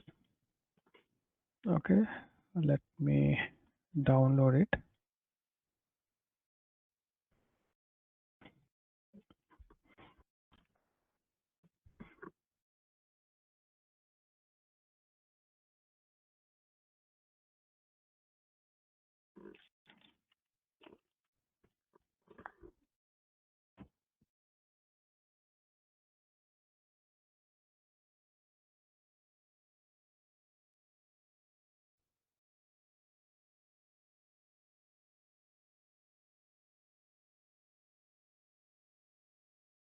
For each warehouse, how many documents? Yeah, so we have data belongs to multiple warehouses. Oh, nice, I think.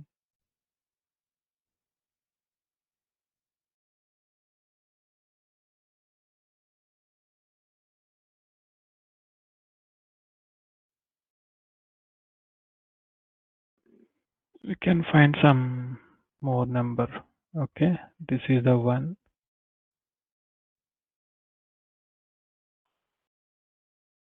Oh, 43, I think. Oh, 40 more.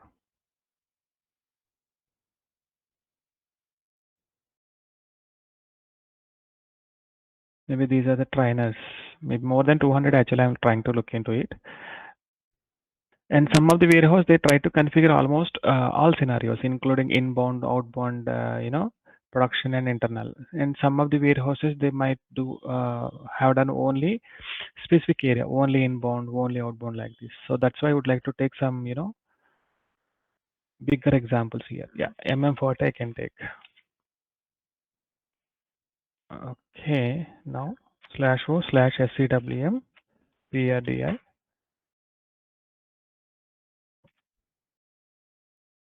and F4.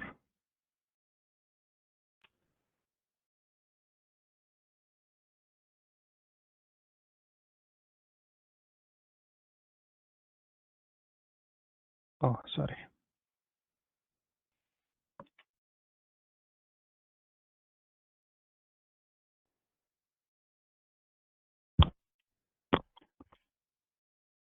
And any specific MM40.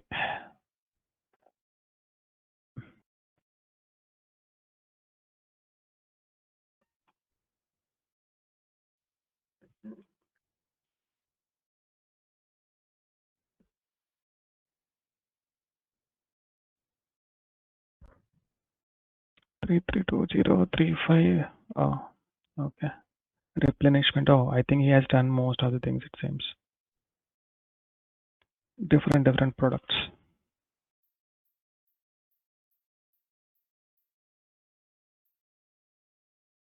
And we can check this also.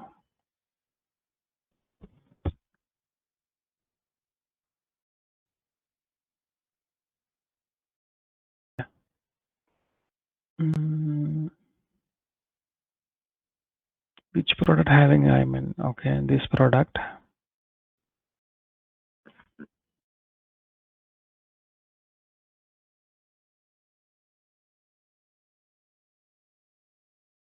I'll do one thing, just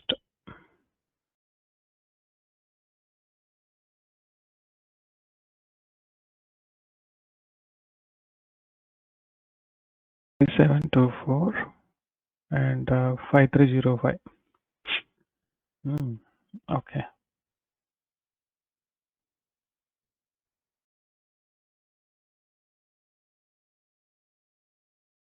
So we'll completely rely on the warehouse specific only. Is it taking it? Yeah. Okay. Only one item. Okay. So warehouse activity completed stuff we'd like to check. Yes, these are all completed. So we can take these examples freely. Now what I would like to show you is, so this is the inbound delivery related transaction code, right? And under this one, what are the different technical objects actually it is using? Just I want to show you that. So I will take the trace of it quickly, /and SAT. Okay, here I can just /SCWM PRDI and execute. And here I'll give inbound delivery, execute. It fetched the data and go back and it will collect the trace. Now we can see the various types of technical objects.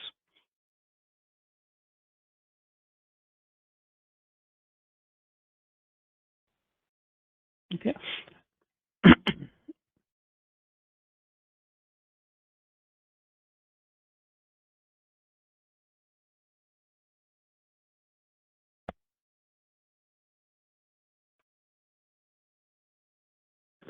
It is taking longer time than usual.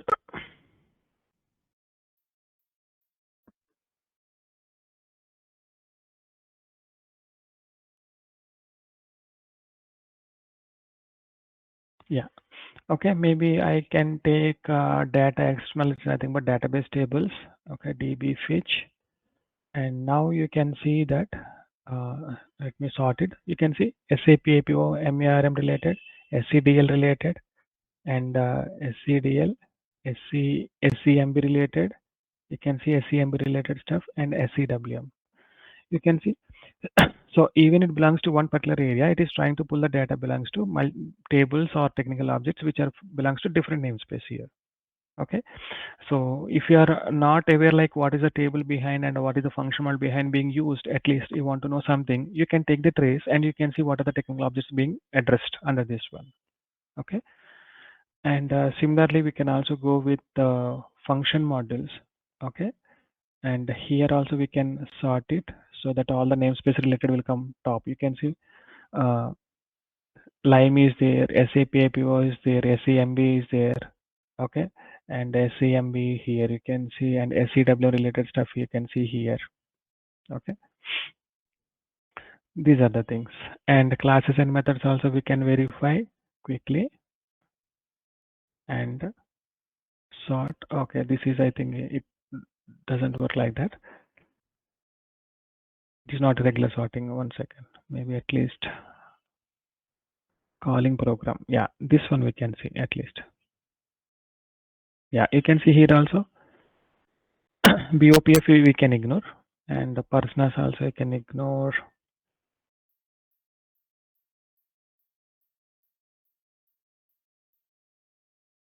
Yeah, here starting with you can see SCDL, SCMB related stuff you can see, SCW related stuff you can see.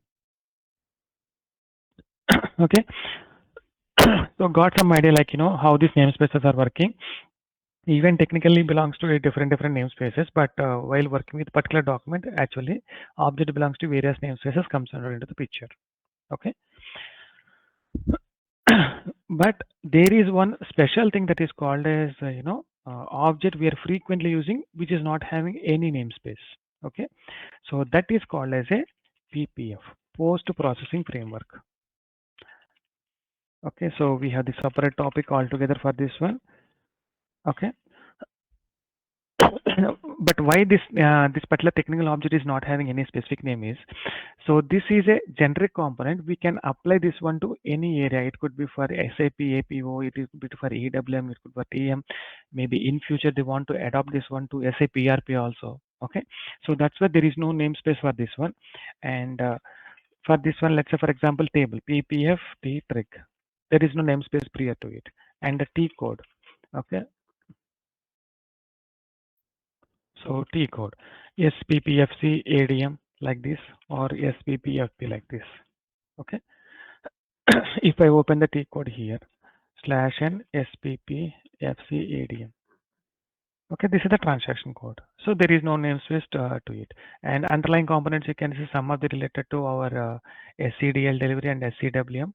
and some related to SCM TMS. That means the same BPF will be used for TM also, transportation management. And here you can see CRM related stuff. Okay, and even SRM related other thing also available here. Okay, so this is a common component which is being used across many different functional areas, and so that's why it is not having any specific namespace. Okay, even what are the business add-ins used under this PPF also having no namespace, but what are the bad is business add-ins we are using for the EWM, that is also having the namespace. Okay, SCDL, DWM or SCDL or LIME namespace, but here no namespace here.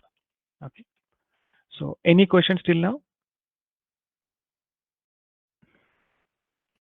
Yeah, you want to show the namespace where and all we used for the particular delivery process, warehouse process, but it will club together sometimes. That's what you are trying to say, Eh, right?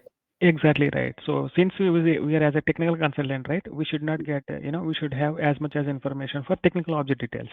Okay. Yeah. So that's why we wanted to give that. Okay. These are the different namespaces. Okay. Okay. Yeah. So now coming to here, document flow, tables and relations. Okay. So first of all, what are the different documents created? We'll see, and then we'll go ahead with this one. The very first thing is a delivery related.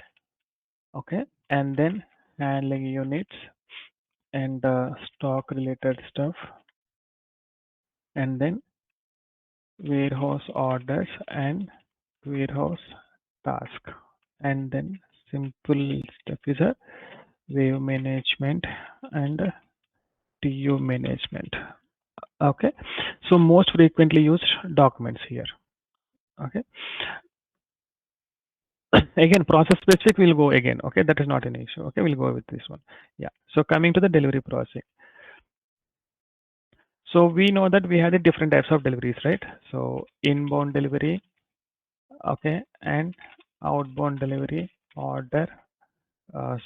And outbound delivery or final delivery, okay, and PMR, production material request. Okay, only delivery component having this kind of complexity. Other areas it is pretty straightforward. Okay, only this one having different types of deliveries here. And coming to the handling unit. So there are two types of handling units here. One is handling unit on stock and handling unit completed goods movement. And we have the various categories. Okay, what kind of handling unit it is, but that is secondary. But ideally, technical differentiation, this is the one. Okay, and then warehouse processing. So warehouse processing, we have the two important documents. One is a warehouse order. Next one is a warehouse task. Okay, and I think here physical inventory also. Okay, what exactly purpose also we'll see that how technical it is connected to each other we can see later. Okay, and then wave management. This is a small portion, but yet still it is very important in some of the warehouses. Let's say for example, if you take the Amazon, on an average for a minute, how many orders it might receive? Maybe 100, thousands like that, right? And some of the warehouses may not have more sales per day, only 1 or 2 orders, but number of order not directly linked to its a financial status. Let's say for example, Amazon might receive only small orders. Okay, frequency is more. Let's say for example, frequency is per day maybe per day 10,000 at least in India, right? And some other warehouse, let's say for example, maybe diamond jewelers. Okay, some diamond company, frequencies maybe very less per day, or okay, only 1 to 2 orders. 1 to 2 orders. So now what is the difference between these two? So number of orders here more, but here less. But doesn't mean that financially. Here maybe it might fetch only $10,000. Here maybe $1 lakh also. We don't know, right? It is based on the completely depending on the sales value of that particular order. Correct? So the frequency, but especially the wave management is needed for frequency, more frequency warehouses. Okay, they try to implement it because it is very difficult to handle or process by the human beings immediately. How many orders and how many trucks we need to plan, how to perform the picking and activities inside the warehouse. It is very difficult to manage uh, based on manually. So that's why there is an automation system that is called as a wave management. Okay, so this is ideally we are using in the outbound process side. Okay, use it mostly in outbound process for handling. So high volume of orders, high frequency orders. Okay, and sometimes what will happen, maybe only one order is there. Okay, only one order, it contains again 10,000 items. That is also here, not only just a number of orders, instead we can say number of lines. Okay, that is actually correct word, number of lines. Okay, one order and here under 10,000 items. Okay, that is also comes under this one wave management concept. Okay, yeah. So right, that is a single document only, wave management. Okay, and then TU processing. Okay, so transportation unit.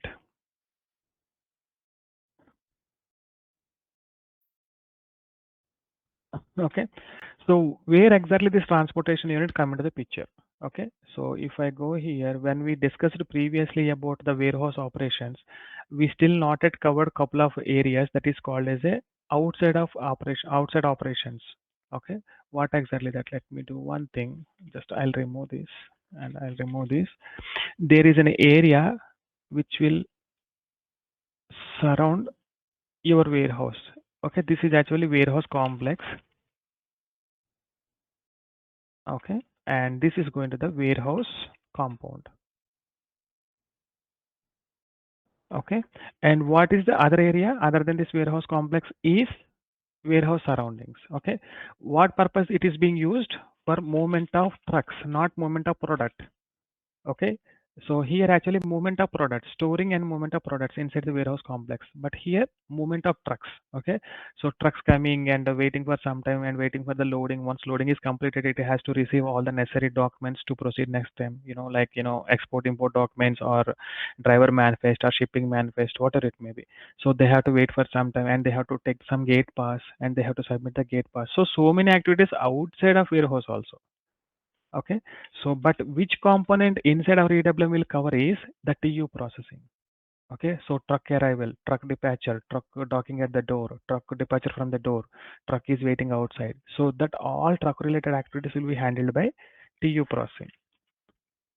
Okay, and sometimes we are mostly dealing with a huge number of trucks, then TU processing is not sufficient. Okay, so since it is a small warehouse and very limited number of trucks, it is moving here and there and here, then TU processing is sufficient. Sometimes it is very difficult to handle this huge number of trucks, then there is a concept called as a YL, yard logistics. Okay, there is a SAP separate model, it is SAP YL, yard logistics. Okay, exclusively it is dealing with the more number of trucks, and it could mostly handling this kind of huge number of operations. Okay, but within a EWM we have this small component that is called as a TU. Okay, transportation unit processing. So this one mostly will be using for again outbound processing. So because most of the time taken or complex process is actually outbound process. So we need to pick the items and in a short time, and we need to pack it ready and ready for loading. So very complex operations within a EWM is actually outbound processing for picking point of view or packing point of view or loading point of view. Okay, so that's why wave management comes into the picture. And meeting is being recorded. Okay, TU management. So here we have the TU header and activities. Okay, information is available here, TU management. Okay, so that related tables also available here. And then physical inventory already we discussed yesterday, right? So this is basically for my bad.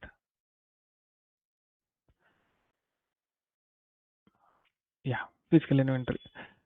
And we have small, again, I think without namespace also. Let me quickly check it. I'll take the trace for this one, /n/SCWM. So PI underscore process, and anything is available. Let me see. 2025, it could be available, I think. Okay, no problem. Yeah, so let me take the trace for this one also.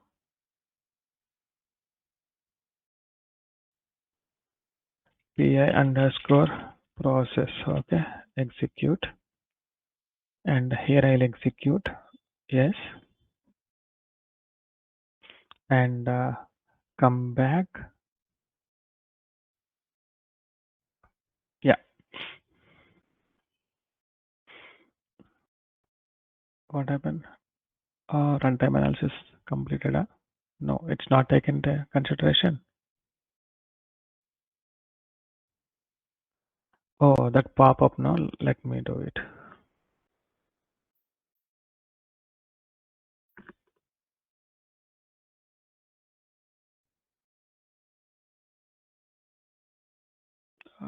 Where is it? It's not capturing.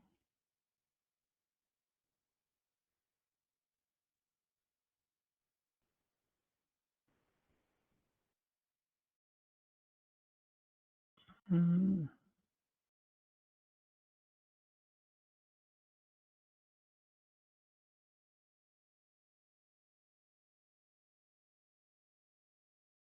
Still, it is a old one. PRDI. Okay, I'll do one thing. I'll take it separately. So ST12, I'll take here.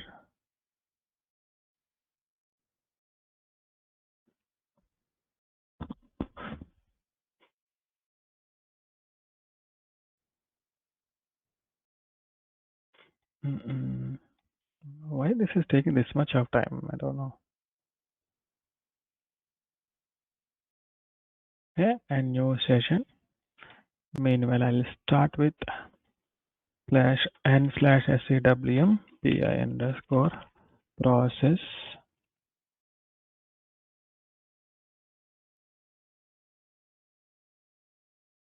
Okay, here physical inventory.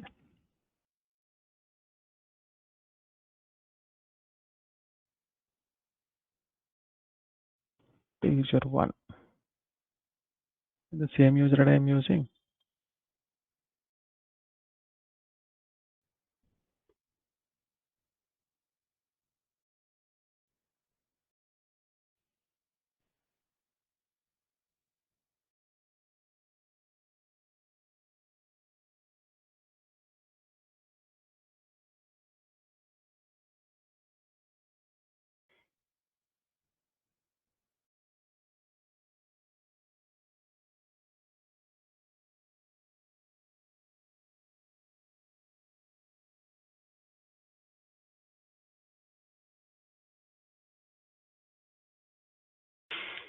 Okay. Everywhere it is taking. What happened?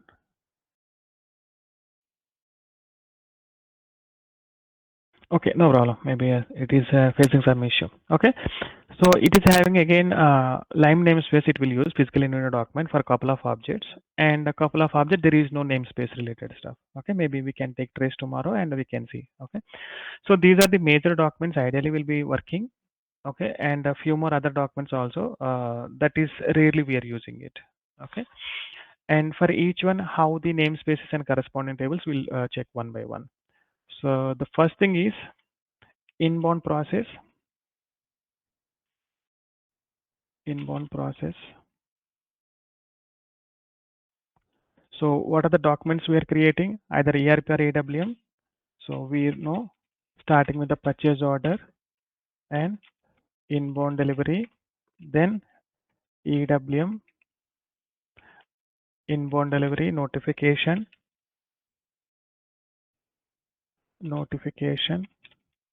and then EWM, inbound delivery, then packing information, okay, then goods received, and put away. Okay, here what are documents? It is operation as well as the documentation also. So packing information will be stored as a handling units. and goods receipt information stored as a warehouse task, and put away will be stored as a warehouse order and warehouse task. Okay, in detail of these documents also we'll see it later. While running in the system, I'll explain it. And this is my ERP document. This is my ERP document. This is my EWM, EWM, EWM, and these are the EWM documents. So the first thing is, what are the transaction code we are using for this one? T codes. So this is ME21N, this is VL31N, and here there is a deprecated transaction. In S4 you cannot open that one. Slash and SC93, there is an IDN.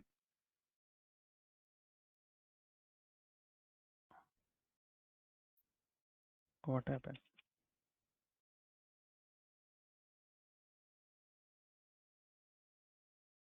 Okay, let me close everything.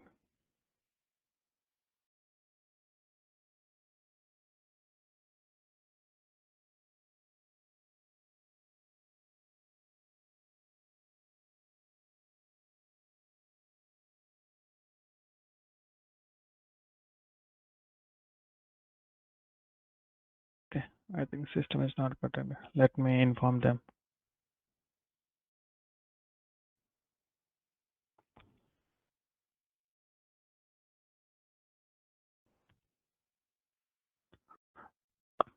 Okay, let us continue here. Okay, I exactly not remember this one IDN. Okay, slash n slash SEWM IDN. Okay, and I'll check it. I'll confirm it because we are not using anymore. So PRDI inbound delivery, and this is also will do it, and this is also will do the same thing, and here also will do the same thing. Okay, so with the help of the PRDI, we can see and we can change the inbound delivery, and we can prepare the handling units from the PRDI, and we can force the goods receipt via PRDI, and put it also we can perform the PRDI.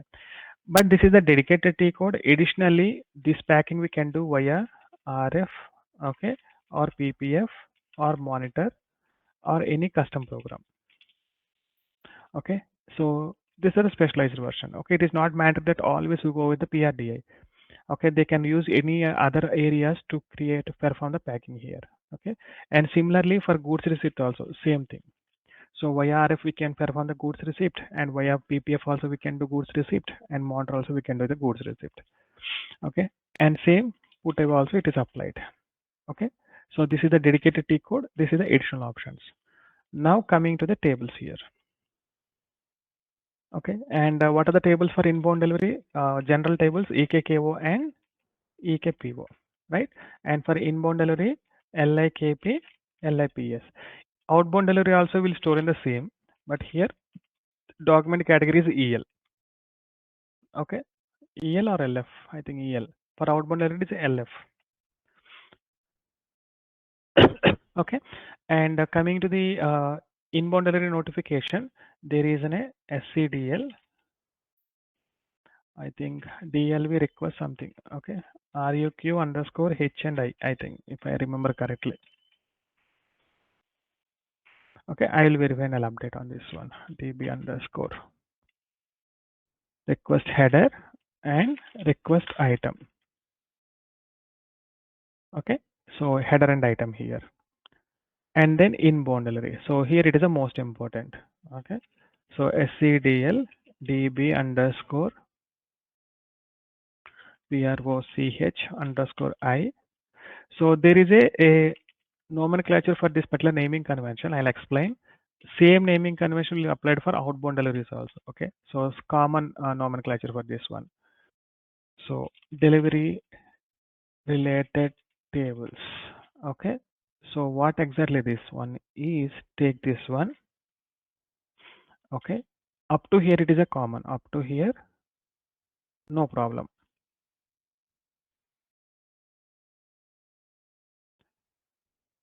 Okay, and after you can see that H and I.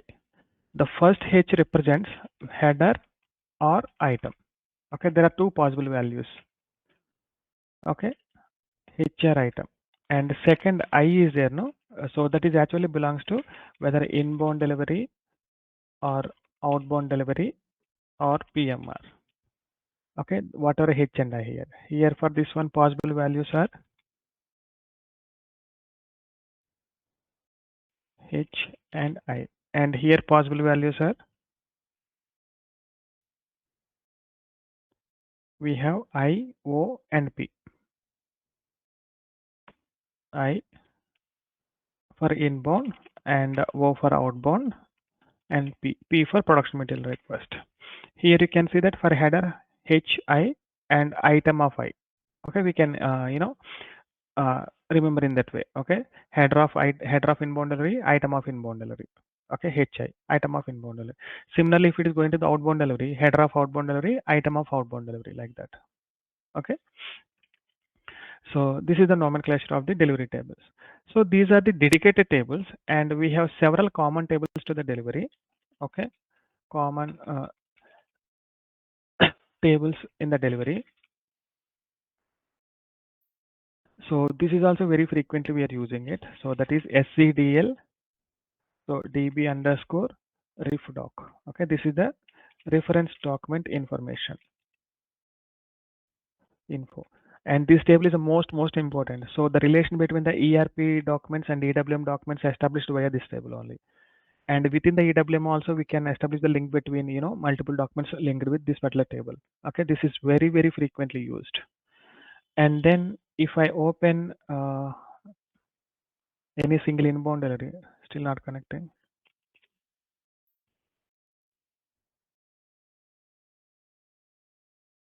What is this?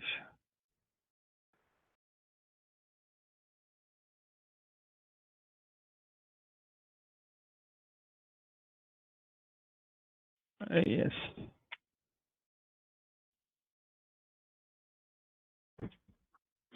Okay. Okay. Maybe I can show you other SCDL DB underscore date. Okay. This is the dates. What is the delivery date and planned date and executed date kind of information. And then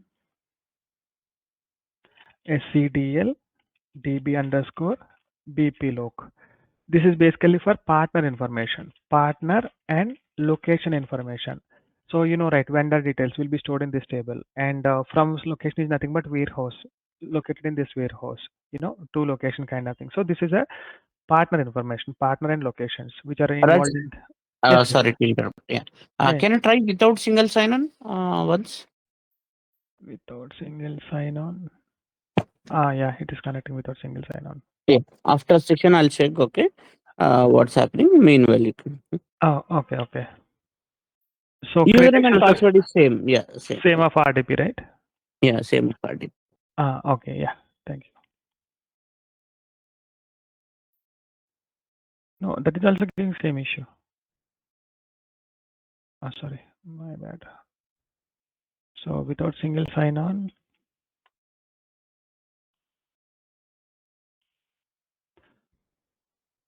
same issue.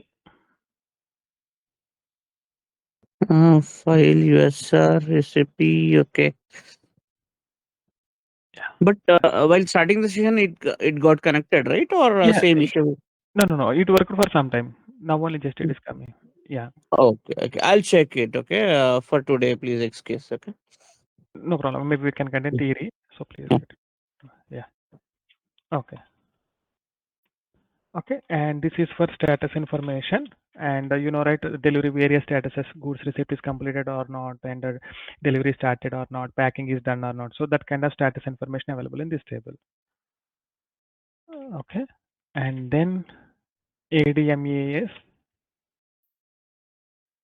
Okay. This is additional unit of measure. That is nothing but what is the total quantity, how much quantity goods is done, how much quantity put away is completed, how is still pending. That kind of all metrics is available in this table. Okay. This is also very important if you want to see whether delivery is not completed. Okay. How much quantity is completed, partially completed. That quantities information we can see it here. Additional unit of measures. Okay. And then next document flow is also there. So what is the first document and next document kind of thing. So these are the most commonly used tables, and we have few more other tables also. We rarely use it, including the process code and the serial numbers concept like that. Okay, so that table is also there. But if you observe here, these particular tables are not having any DLV related stuff. Okay, you can see here it is exclusively for either inbound delivery header or item. At least we can see inbound delivery or not. But here we cannot see any that kind of thing. So why? Because it is a common to all kind of deliveries. Okay, inbound delivery related stuff will be stored here. Outbound related tables are stored here, and production material request information also stored here. Okay, so only this name gets changed, but the rest of the tables remain same in the delivery processing. Okay, yeah. So right, maybe better. I think if I show in the system, that would be better. I think, right? Otherwise, it's just a theory. It is going. Yes, Yeah. yes, Raj. Maybe shall we continue tomorrow then? Yeah, Maybe. your wish, your wish. Yeah, better. I think if I show it directly in the table, maybe you can keep it in mind. For short time. Yes. Otherwise, just a theory. Mm. Mm. It won't help us much, right? Yeah, that's true. That's what. Okay. Okay. For this Excel and all, They, you they, are will- going to they will share or? share it. They will share it. They will share it. Okay. You'll get this Excel sheet. Okay. Okay. Yeah. I think. Apart from that, I wanted to ask you: is there any document related? Yesterday class, that was totally theory stuff, right? That would Theory. Yeah, yeah. if there is any document related for going through that details, it would be great for me to. Okay, okay, sure, sure. We'll share the documents. Okay, Yes. whatever is available. Yeah. Yeah. Because yesterday too much theory were there, so yeah, yeah. since I am a technical, I was not able to Okay. follow the total process immediately right away. Yeah, right. It will take definitely some time, right? That's true. Yes, that would be. I can request something. You can go little slow, not that much slow. I am expecting. Okay. This process only. Okay, okay. Technical wise, if you go first, I can follow. But the process, I'm not able to follow that much. Okay. Basically, the terminology also quite different Yes, yes. for our regular technical. Yes, since I am not a functional, I was not able to understand the whole process. So it is taking some time. So Yeah, got it. Yeah. I hope. So try to remember as much as possible this vocabulary because this is most important vocabulary. Yes. Yeah. Okay. Okay. Yeah. Sure, Vimal. Yeah. Thank you. I think there is one new joinee. I think I'm not sure what's name. Hello. There is SL.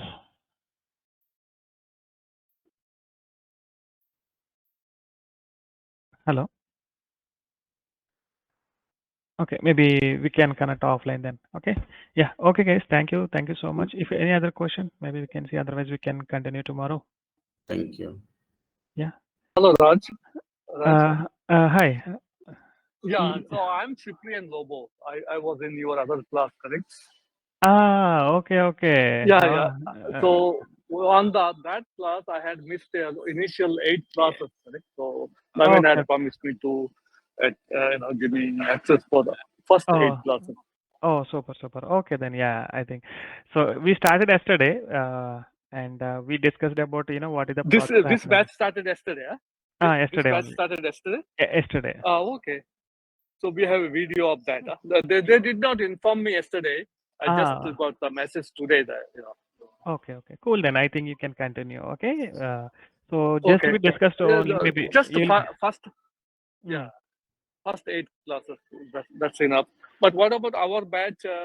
When you will do our class? Yeah, that final class I had to complete. Maybe most I'll plan this weekend. Okay, or next week. Okay. Yeah, we'll finish up that one also. Okay. Yeah. Please let us know in advance.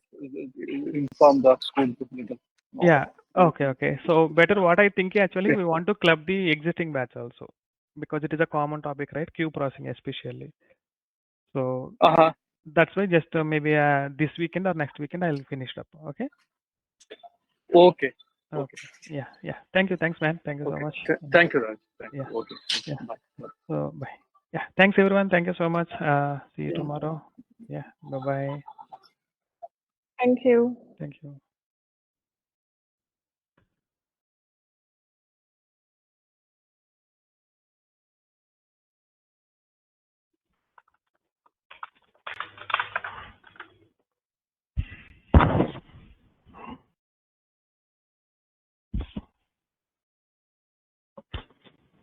Yeah. Okay. So what we would like to see here,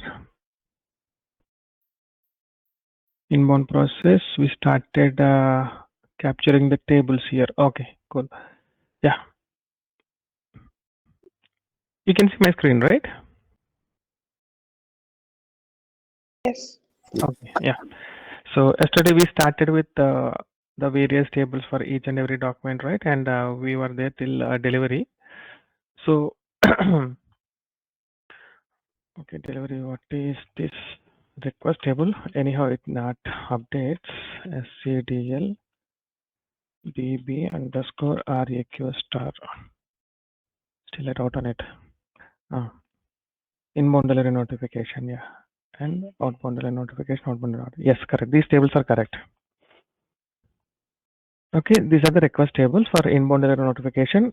Similarly for outbound delivery order, outbound delivery request also. Yeah, we'll see that by that time.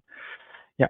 So the most important tables here is from the EWM inbound delivery. Okay, so this is a header and item table, and for a header and item table we have the nomenclature, right? So it is following the certain naming convention here, and it is also applicable for the respective outbound delivery order and outbound delivery and production material request. Okay, yeah. And along with these two header and item table, we have some common tables which are common across all the deliveries. Okay, so that's what we want to know, right? So here, SCDL DB underscore status. Okay, this is a common table for inbound delivery, outbound delivery order, and outbound delivery and production material request. Okay, and whereas //sc db underscore pro ch underscore I. This is exclusively for inbound delivery. Here you can see that. Okay. So similar to this status table, we have a couple of other tables which hold the data belongs to multiple documents here, and these are the few examples. And if you take the trace, automatically it will identify all the relevant tables for the inbound delivery. Okay, we can see that one also. Now the key concept here. Okay, so that is the most important key concept. So before going to the further tables, key concept in EWM. Okay. So in ERP, how the key field is is formatted is it is purely either a mostly numerical value, number or alphanumeric, right? Alphanumeric. If I take the sales order, purchase order, billing document, that is purely number. And whereas if I take the product or either material or partner, so it is a alphanumeric, right? So examples, maybe I can take that sales order, purchase order, etc., or purely numbers, mostly numbers only, right? And whereas material and plant, storage location, and customer, vendor, these are actually alphanumeric. So we can give both alphabets as well as the numbers, right? So this is mostly in all the EWM, all the ERP tables, we have this kind of key values only. Okay. So, but coming to the EWM, we have the three types of keys. Okay. So we have the three types of keys. So we have GUIDs, globally unique identifier,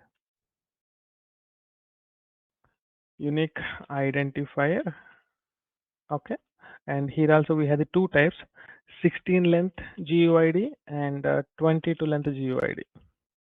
Okay, there are two types, and normal keys. Okay, alphanumeric.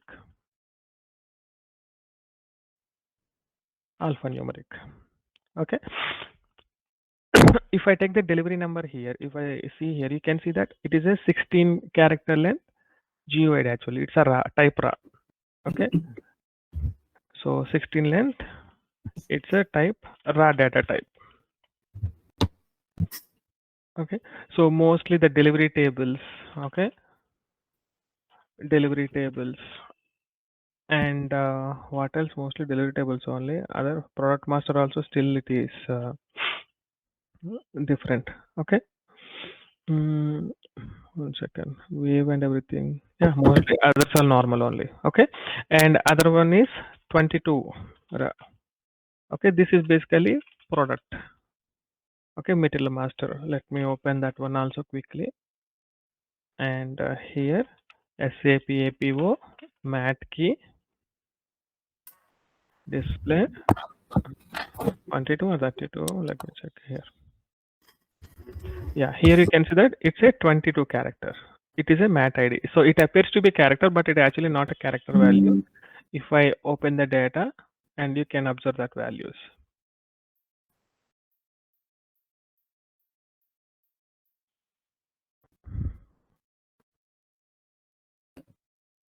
Okay, and click on it. Now you can see that it appears to be completely different here. Okay, it is also uniquely identifier value. Okay, so the these are the two types of raw types or GUIDs. Okay, available in the EWM, and other one is actually alphanumeric. So this is various other tables are still following the alphanumerical values only. So including the even handling it also. I think I should have kept it. Delivery and HO. Okay, whereas rest of the thing like warehouse task, warehouse order, and wave, etc. following these particular alphanumerical values. If I open the table wave table slash S11 SAWM wave HDR F7, and you can see that this is a quite normal value. Okay, NumC type 10. Similarly, ORDIM underscore O open warehouse task, and this is also NumC only. Okay, so while opening other tables, we can select what kind of key it is having it. Okay, but now coming to here, whenever you have the GUID as a key for your table, and there should be additionally an additional key. It appears to be a non-key in the database table, but ideally it is an additional key or alternative key. Okay, that is alphabet or numerical or alphabet or alphanumeric. There should be. Okay, so that means conversion between GUID to normal value. Okay, normal value means it could be a numeric or alphabet or alphanumeric.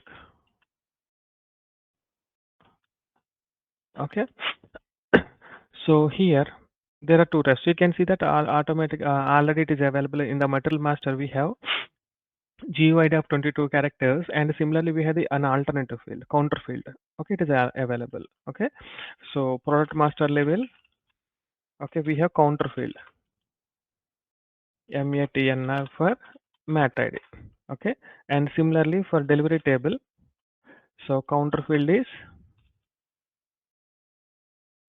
document number for document ID. Okay, and even item level also, it is at header level, and item level. So item number is counter field for item ID. Okay, and coming to handling unit. Okay, so GUID for HU. Okay, that field name is actually GUID HU. Let me show you that. SAWM HUHDR F7. GUID HU is a key field here, and it is of type RA, and the counter field is HU ident. Okay. Okay, counter field is HU ident for GUID HU, like this. Okay, so we're always having the counter fields to represent in human readable values, and other one is a GUIDs. Okay, so whenever we have the GUID as a key field, then relation between the tables also via this GUIDs only. Let's say for example, I want to have the relation between delivery and HU, so it will be linked via GUID only. Okay, linked via GUID, and similarly delivery and warehouse task. Okay, this is also via GUID only because GUID is a key field here. Okay, so You that's mean, mm, I have a question here. yeah. You mean here both table is having GID for the same value, right? That's what you are telling for delivery and HO. No, foreign key relationship. I Ah, want to know, I want to know the list of HUs for the given delivery. So I mhm. cannot directly give the delivery number as input to HU table. Okay, delivery number only we are going to give it, right? Not a GID. Yeah. For user interface, we'll give the normal value, but in the program, we have to convert. Okay, Okay. because we as a backend developer, we have to change the value from human readable value to the GUID. Then we have to submit it to HU table. Then only we can get. So that's what actually we're discussing here. Okay. User interface always human readable values. There is no doubt. It could be a GUI screen. It could be a front end screen. Always human readable value. This conversion we need to specially handle. Okay. Yeah. In ERP we can directly submit. No. Yeah. Please. One question. So this particular case works when the GUID is only the key. In case of like combination key, which I think one of the table I saw. So how is it work? Like suppose along with GUID we have one or two more key fields. That is also there. But whenever you have the GUID, so I will explain like what exactly that even SCDL DB underscore PRO CH underscore item table, right? So here you can see that both document and item ID is a key fields here. Correct? Item table, right? Normal ERP table, sales order number and sales item is a key field. But ideally, we no need to give two fields as a key because it is always generated uniquely identifiable number. GUID means it is uniquely identifier. So only item ID can be a key field. So even we don't need to submit the document ID as a input. Still we'll get the one record only. Okay. So but in ERP levels, in EWM level, still they kept as a key field, but ideally not needed. Okay. Both are of raw form, right? So we ideally have to take the user input and convert it into the internal to the program. Okay. Exactly right. Yeah. GUID. That is a one way. Otherwise also there. So we don't need to do any database operation directly. Always a layer, right? We have to use mostly APIs, function models, and class set methods. Okay. We'll explain. We'll go one by one. Okay. This is the table mapping explain because it's quite confusing here. One table having the normal value, on the table having the GUIDs kind of thing, no? So that's why I'm explaining here the key combination. So in the table join, actually, sometimes we are doing the SQVI transaction. Correct. And two tables joining. So in EWM, so we cannot do it with the human readable fields, or you have to do it with the GUID only. In SQA? No, not necessary. We can do it. We can do it with the human readable, like a delivery number or a HU number. The problem is, let's say, for example, with the delivery and HU, I want to link it. Okay. Yeah. Input, I want to give the document number only. Okay. But join condition is GUID of delivery to GUID of HU and then extract HU number. This is like this, right? So for this one, how many tables we need to link? First one is the delivery table, SCDL, right? PROCH underscore I table is linked to SCWM HU ref table, and from there is no human readable value. Then HU HDR here like this. This kind of stretching should be there. Okay. Okay. Yeah. So we build it. Let me show you that /SQVI. Yeah, inbound delivery and display change. Yeah. You have to keep on building for extracting the test data. Right. No? Yeah. Here you can see document IDs only we have to link because these are linked. IDs, document IDs. IDs, yeah. Input I can give the normal, reference document number or regular document number. That is secondary, but link is always document IDs here. That's a join condition. Okay. Yeah. So sometimes it is 16 and sometimes it is 22, correct? So what's the difference? Why they have kept the two different? Yes. Sort of. Yeah, that's what here you can see that for delivery tables it is 16 and the product master it is mostly 22. Product master and sometimes it is partners, locations, right?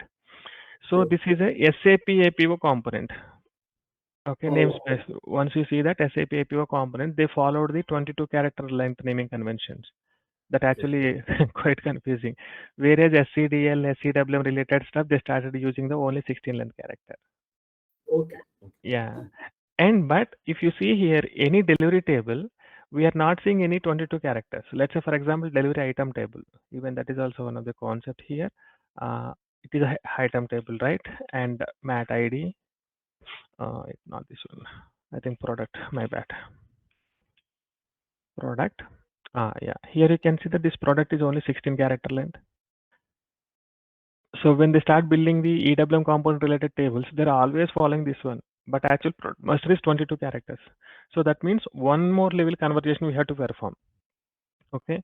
So for linking product to other tables.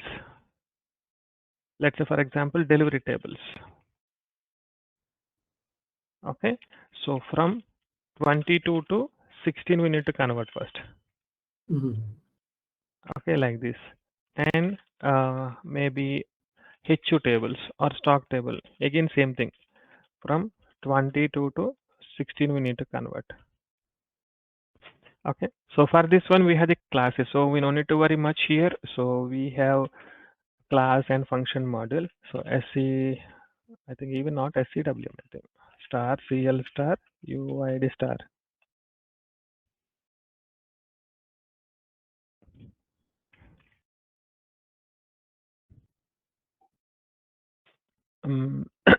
Where is this? The screen is gone.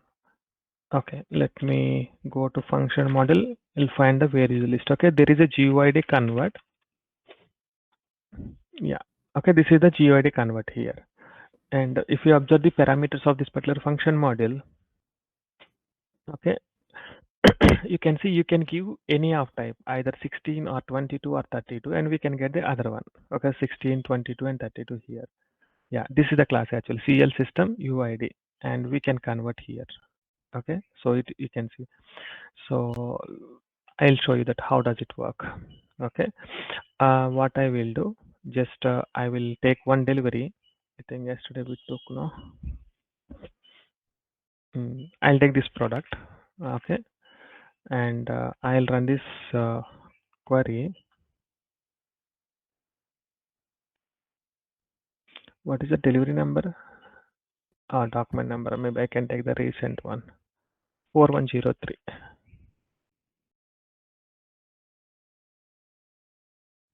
//SCWM PRDI.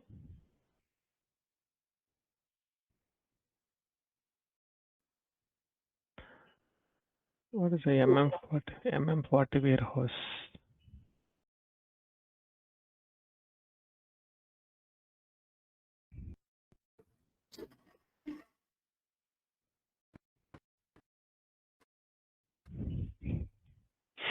Yeah, I'll take this number.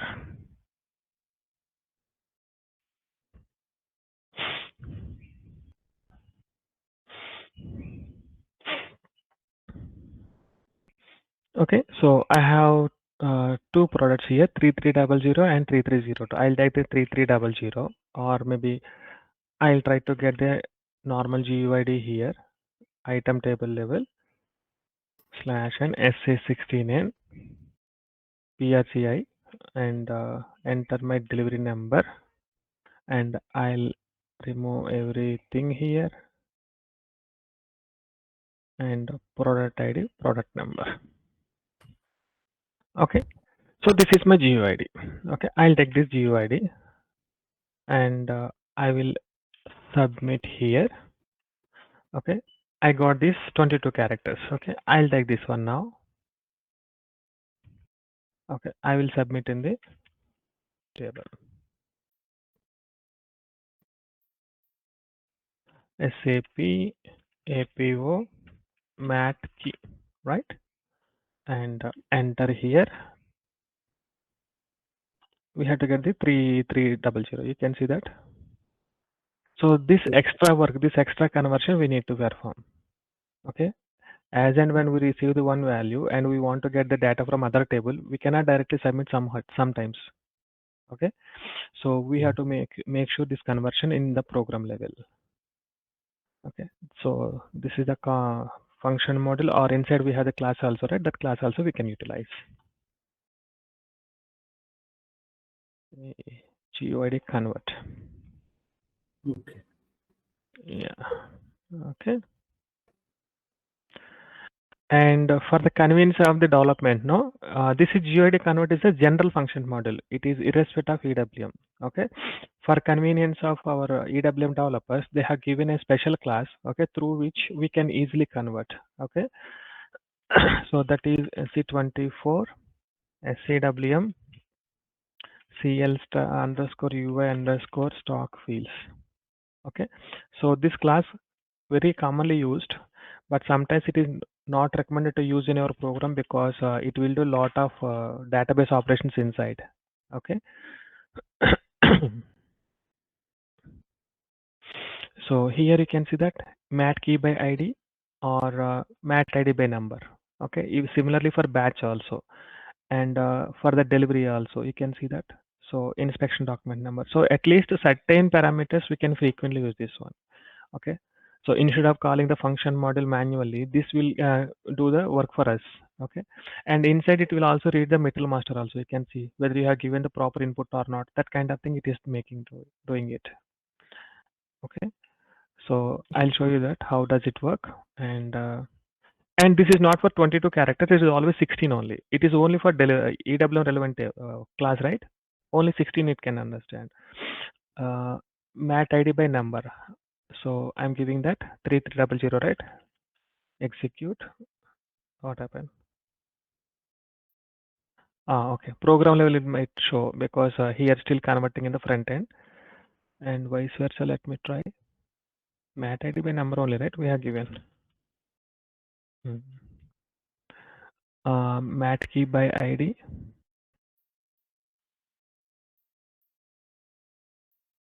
Yeah. So this is vice versa it is doing. It is a user interface level is converting, but program level we can see that. Okay. And similarly, this queue document number, delivery document ID, number by ID, and where is other?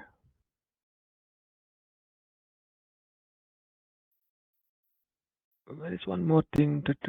Delivery by inspection ID, inspection number, queue document number ID. What is vice versa? Okay, no worries. We'll check that one. Okay. So we have some utility classes also available. We can utilize whenever it is necessary. Or we want to handle a completely like this, we can also do it. So there is a human readable value. It is purely for GUID conversion from one GUID to other GUID. This is actually GUID to human readable value to normal and vice versa. Okay. So this is about some key concept in EWM. Okay, it important since we are dealing with the so many tables and relations, right? So we must make a note of it. Okay, yeah. So any questions till now? The key concept level. This is important. I think very useful. Yeah. Yes, yeah. Because finding the relation between the tables, no. So we must know. Yeah. Okay. One question while doing the development, right? If we are going for any kind of conversion, what is recommended? Using a function model or using the EWM class?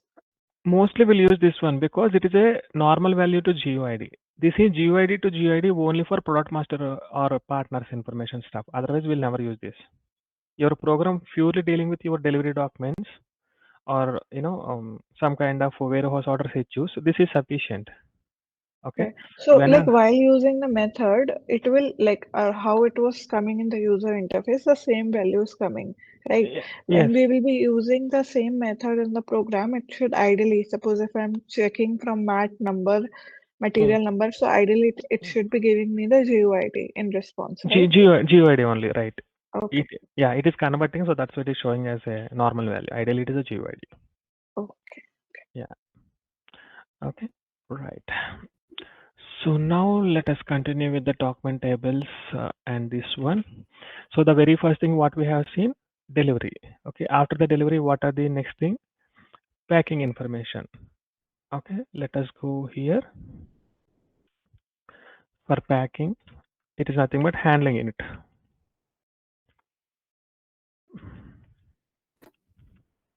Okay, so we have three tables, major tables. Okay, SCWM, HUHDR, and SCWM, HURIF, and SCWM, HU ident. Okay, there are three tables here, HU underscore ident, I think. Okay, this is handling unit header. This is handling unit reference to delivery, and this is handling unit alternative identification. Okay, so why there is no item here? Okay, so for item, so it will have stock tables only. Okay, stock tables which is having the naming space line. Okay, or SEWM related. So there is no direct HU item table in EWM. So the header information only present with the SEWM namespace, whereas for items of the HU, we have the common stock tables. Okay, that is linked to HU header. Okay, so I'll show you that. We'll take the trace and I'll show you. And what I will do, let me generate a quickly one. Yes, here inbound delivery and HU, create delivery HU table join, and still I want to give the ref doc table so that you can see ERP related stuff. And my delivery, even delivery is not needed, for only number purpose I can take it. And SCWM HU ref,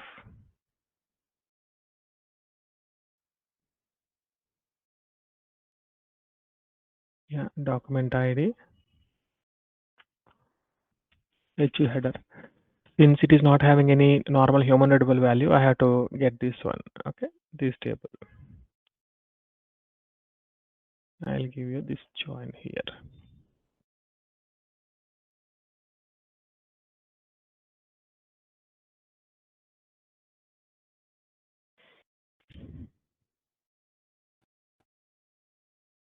Yeah, and right, go back and I'll try to give the inputs here. Reference document number, reference document category I can keep it, and document category I have to keep it, and the reference document number I should keep it, and inbound delivery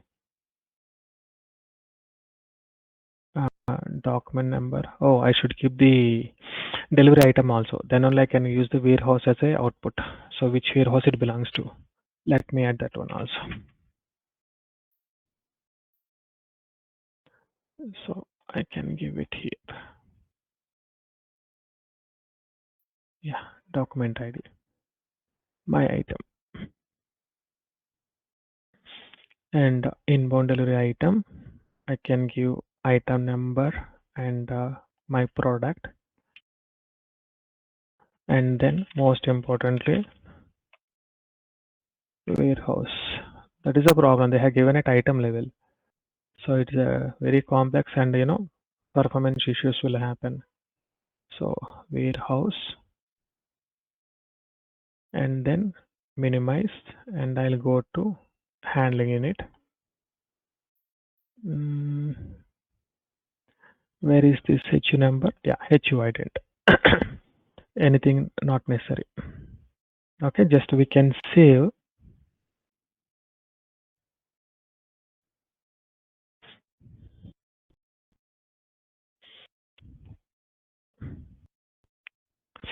Yes, and execute. And which warehouse currently we would like to see? We fix it to currently this is MM40.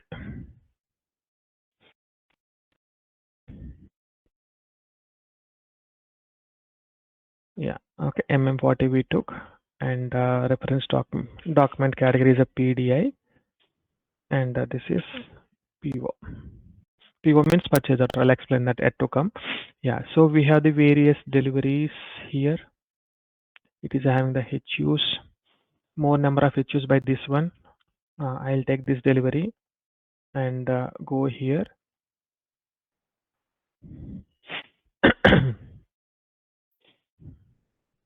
Okay, and go to this tab. Okay, we have the it is I think cross delivery HU. We'll take this example later. That is again problem. Yeah, I'll take this one.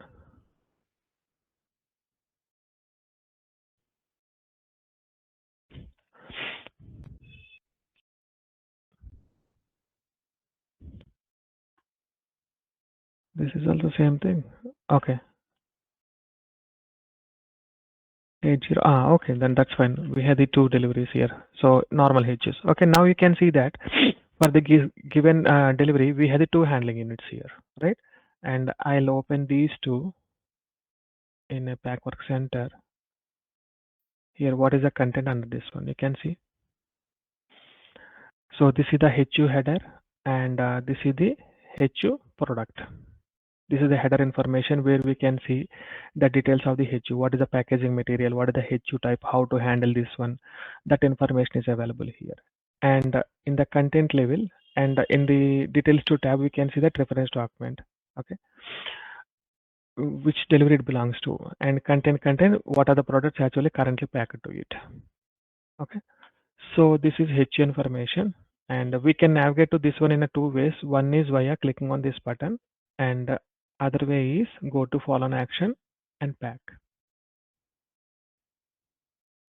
No problem. Yeah, here you can see that. So we have the two HUs. One is having the two products, other one is only one product. Here, two products are packed here. Okay, header and item. And coming to this item, there is no direct table. Okay, so stock tables, this information is available, and that is linked to HU header via GUIDs. Okay, so even I'll show that any GUID we opened. Again, go.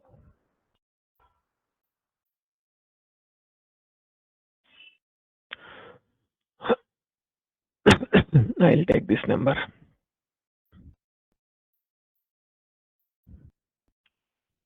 Okay, /16N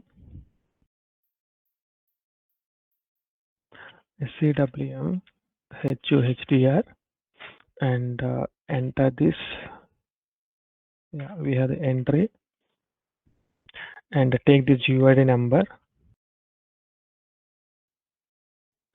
SCWM. So quants, I'll give that. Yeah, now you can see that we have the two quants here. Quant one is a product one, quant product two. Two is a product two. So we'll go to the right side here. The delivery linkage also you can see which delivery it belongs to, and go to right side. Okay, normal number is not there, no problem. Material ID also. GUID stock, yeah. Okay, and it will go and sit in other tables also. It is just a one of the table. Okay, quant table. Still, we have to find it in more tables. I'll show you. I think aqua, it may not be present. I'll take this one. Yeah, aqua not there. It's only final stock would be there.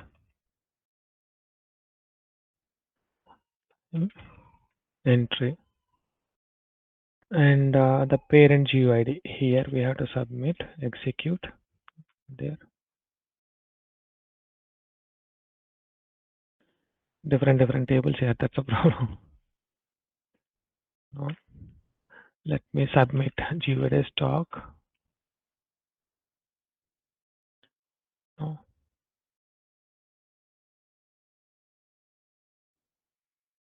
Mm,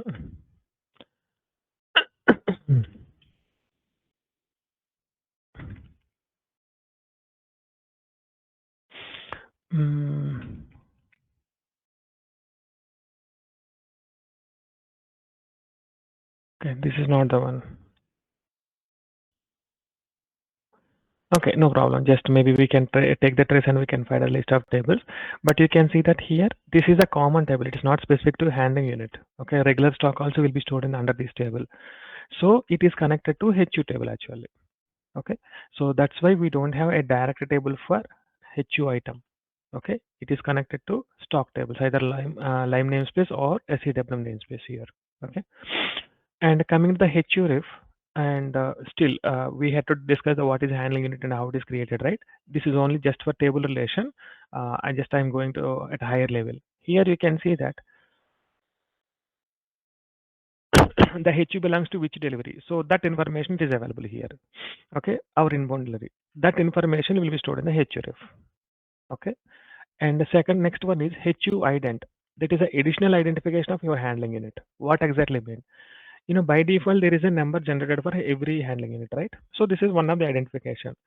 But somehow we want to group these several HUs in a different identification. Let's say, for example, I have given a delivery to the vendor, okay, vendor one, and he said to supply the 1000 kgs of something, some item for of mat one, okay. So he sent 500 kgs in load one, okay, load one, and another 500 kgs in a load two, maybe later day, okay.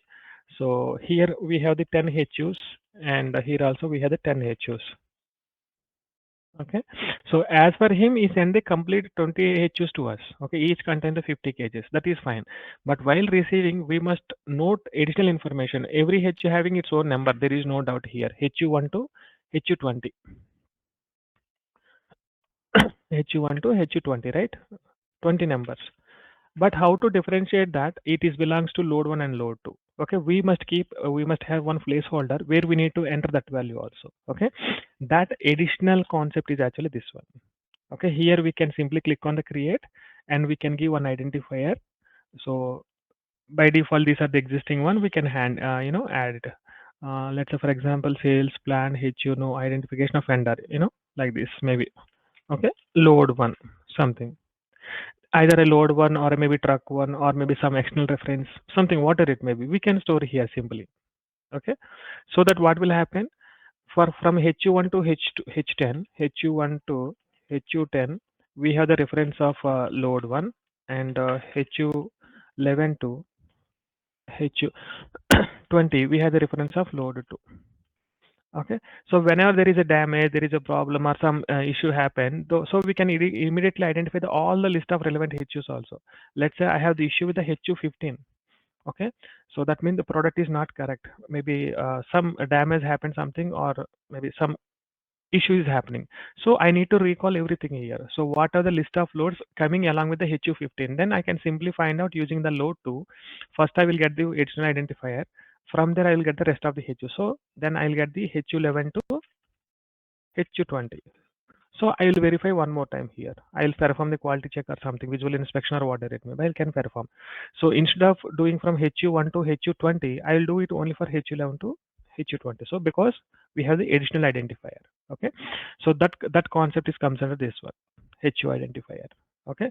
And this is most important because we are never always, relied on this single value. So we're always grouping at a certain scenarios. Okay, even not only just for inbound process, outbound side also, when we packing the items and shipping to the customer, so what we'll do, even we may not send all the HUs in a one truck. Okay, we have the two trucks. Let's say for example, some of the trucks are carrying one set of HUs, and then the truck carrying the other set of HUs. We'll update the carrier information or something, truck information or carrier information of the HUs for our reference. Okay, we'll also do that one. Okay, so that's about the HU identification. Okay, handling it. And majorly, what is the relation between the HU and delivery here? HU ref table. Here we can see the delivery document ID is connected to document ID of HU ref table. Okay, and handling in a table are common. Okay, for inbound delivery Okay, outbound delivery and PM or whatever, wherever we are referring the delivery. So everywhere it is a common. Okay, basically it is a stock table and still we can link it. Okay, the life, lifespan of the HU will discuss by the time we clearly understand. Okay, so what exactly delivery linkage and what are the stock linkage. Okay, yeah. So this is handling unit. Okay, and then here we can mention SCWM, HUHDR, SCWM, HORIF, and SCWM, HU underscore IDED. Okay, and stock tables. Here it is. Okay, yeah. And next one is the goods receipt, and what are the operation will be performing the goods receipt. So that is just an action. Internally, it will create a warehouse task. Okay, what exactly warehouse task we have not discussed. We'll discuss it. Okay, but it will store creates warehouse task, and the table is SCWM ORDIM underscore C. Okay, creates and confirms also. Okay, so we'll discuss in detail while HU lifespan and warehouse task lifespan. And next one is warehouse order and warehouse task. So what are the tables here? SCWM WO, SCWM ORDIM underscore O, open warehouse task, and SCWM ORDIM underscore C, confirmed warehouse task. Okay, so there are two tables here for the warehouse task. Okay, and how it is connected again, let me go here.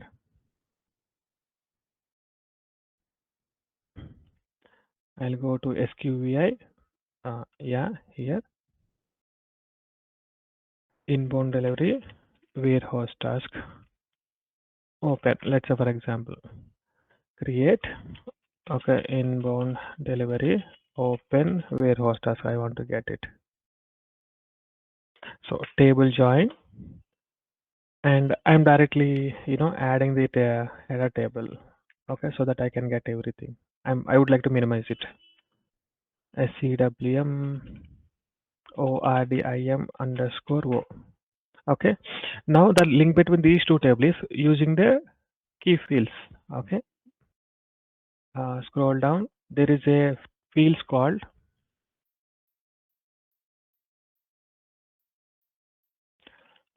delivery to warehouse task. Okay, so delivery level we have GUID, right? So that is nothing but doc ID. And here warehouse task level we have the two columns. R doc ID is there and Q doc ID. I don't know why they kept these two kind of thing, but scenario to scenario it will be filled. Okay, link to inbound delivery, yeah, and link to out to delivery for general warehouse task. Okay, and here link to outbound delivery. Okay, for packing scenario. So this I will show you in the outbound scenario. Okay, till then there is no concept here. Okay, so in this case actually we must link to the RDoc ID. So both actually holding the delivery document ID only, but scenario to scenario we have to link it. Let's say I'm writing a program for inbound process, so better always go with the RDoc ID. When I'm writing a program for outbound process where I need to get the list of outbound deliveries for the given warehouse task, then based on the scenario, okay, so for the regular packing scenario we have to use the QDoc ID, and regular picking scenario we have to use the RDoc ID. So we have to write two select queries. Okay, one is not sufficient, we need to bring in a both the ways. Okay, that example also we'll see so going in during the outbound process discussion. Okay, yeah, here scroll down, RDoc ID, yeah, here it is. Okay, so our QDoc ID must be linked to RDoc ID, and even you can document category to RDoc category. Okay, even item is also there, we can also link, but we try to link with the header.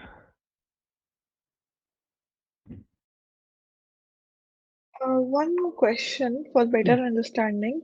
Mm. So, like functionally, if I want to understand that this Mm. is table level, right? Because I Correct. am not sure like what is warehouse house task and how is it related to delivery. Because we also like link the handling units with the delivery. So exactly what happens when like how can we uh, describe it that this is the warehouse task and how is it related to delivery? Yeah, that I'll explain. That document explanation not yet given. That is purely theory, no? So that's Okay, why okay, I started introducing the technical concept first. Then okay, okay, next phase, I'll explain the what is HU, the complete life cycle of HU, and warehouse order and warehouse task, complete process of that. okay, Okay. okay, okay. Yeah, Yeah, just got I'm relating the tables now, it. Okay, and yeah, in the next phase, I'll explain that. okay. Okay, and here I can give my delivery document number as input and output, and nothing else. I don't want to do anything. Okay, and my warehouse task number. Okay, and what is the product? That's it.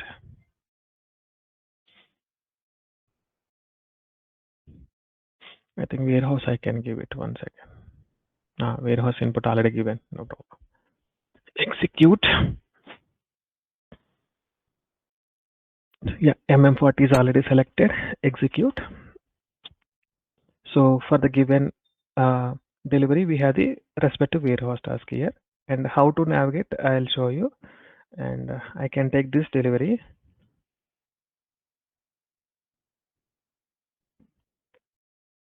Okay, go back.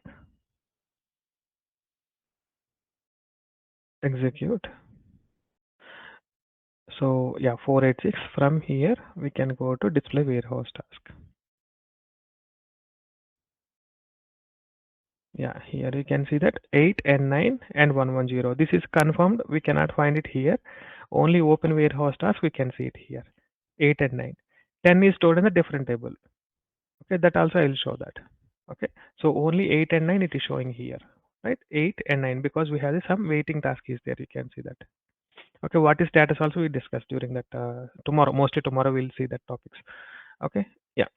And coming to the confirmed, so we'll also create one more query quickly. And why I'm showing the query creation is next time onwards, whenever you need certain test data, try to build a query on your own. Okay, so that we can better link the tables. Okay, confirmed warehouse task table join, and similarly there is no difference here. Item table or header table, and then I can give C. Okay, and same thing. Go to the RDoc ID column here. Okay, RDoc ID and document category. This one.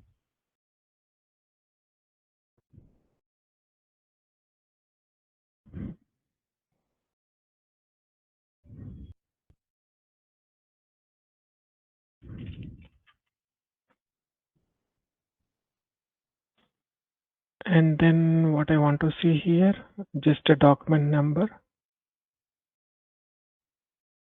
and here warehouse, and this one. Save.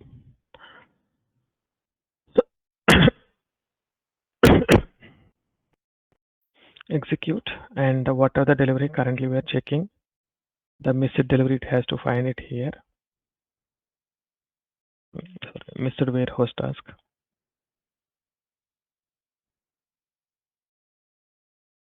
Where is this? Yeah, I'm giving my delivery number here, and where is a 10 here?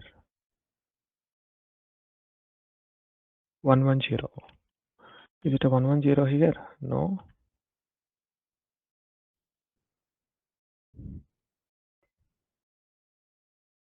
What happened?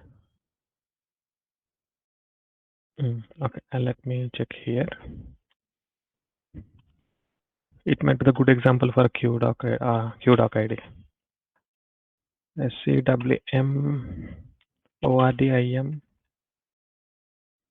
ORDIM underscore C. And I can give my task here, execute, and what is the warehouse? MM40.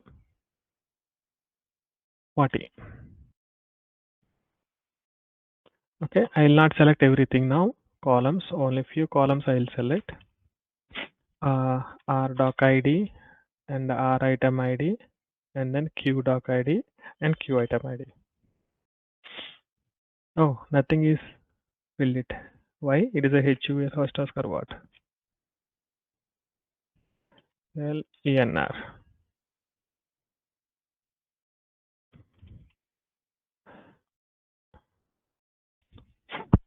Okay, my bad. Okay, this is not different. I'll explain that one also. HU warehouse task. Let me take another example. Yeah, that's fine. I'll explain it later what exactly this HU warehouse task and why it is not filling. Okay, maybe let me make a note of it. So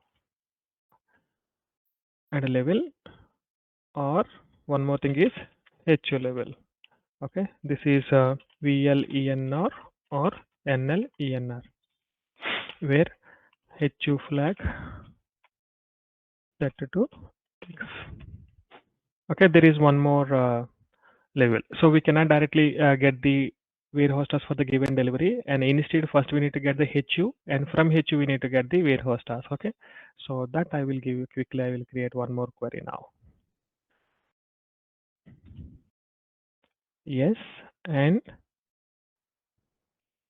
warehouse task via HU. Okay, so create delivery warehouse task HU. Okay, table join, and here the very first thing is a delivery table. That's fine, and then HU ref table. So here the document ID to this one we need to map, and the category this one to this one, and here HU ident, HU header. So here it is already mapped. Then you can see that I no need to give delete link, and this GUID also I no need to worry. I'll remove it.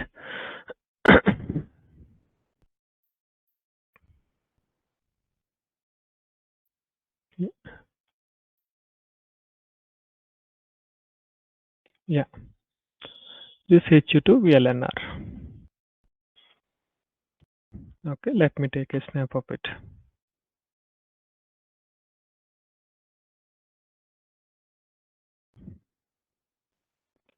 This is the third combination.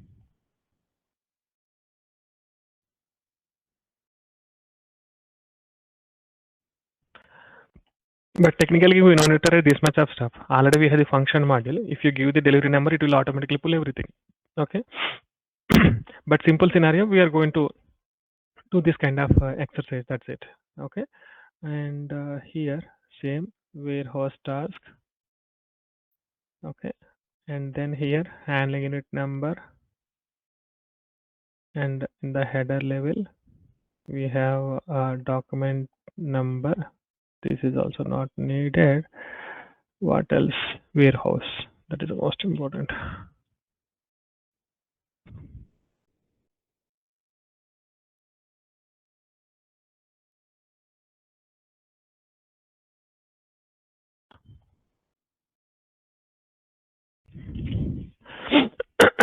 Save and then execute. Let me give my delivery number here. Where is my delivery number? Yeah, here it is.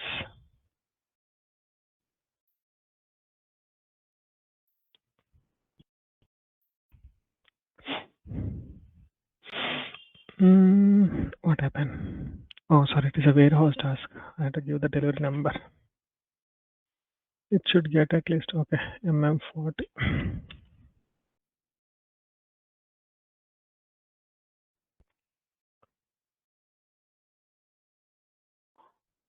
Not this one, right? Why two different warehouse complex it is selecting? Crazy. What mapping is missing? So delivery to HURIF, HURIF to GUID, and GUID connecting HU to connecting. Okay.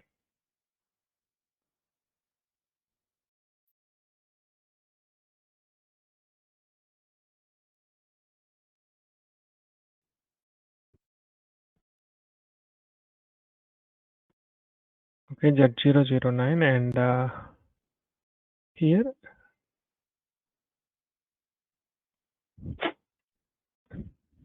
and 365 is a confirmed already.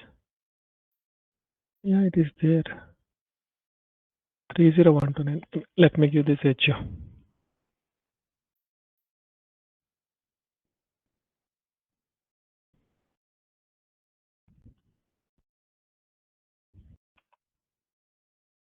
Okay, maybe this HU might be deleted or something happened.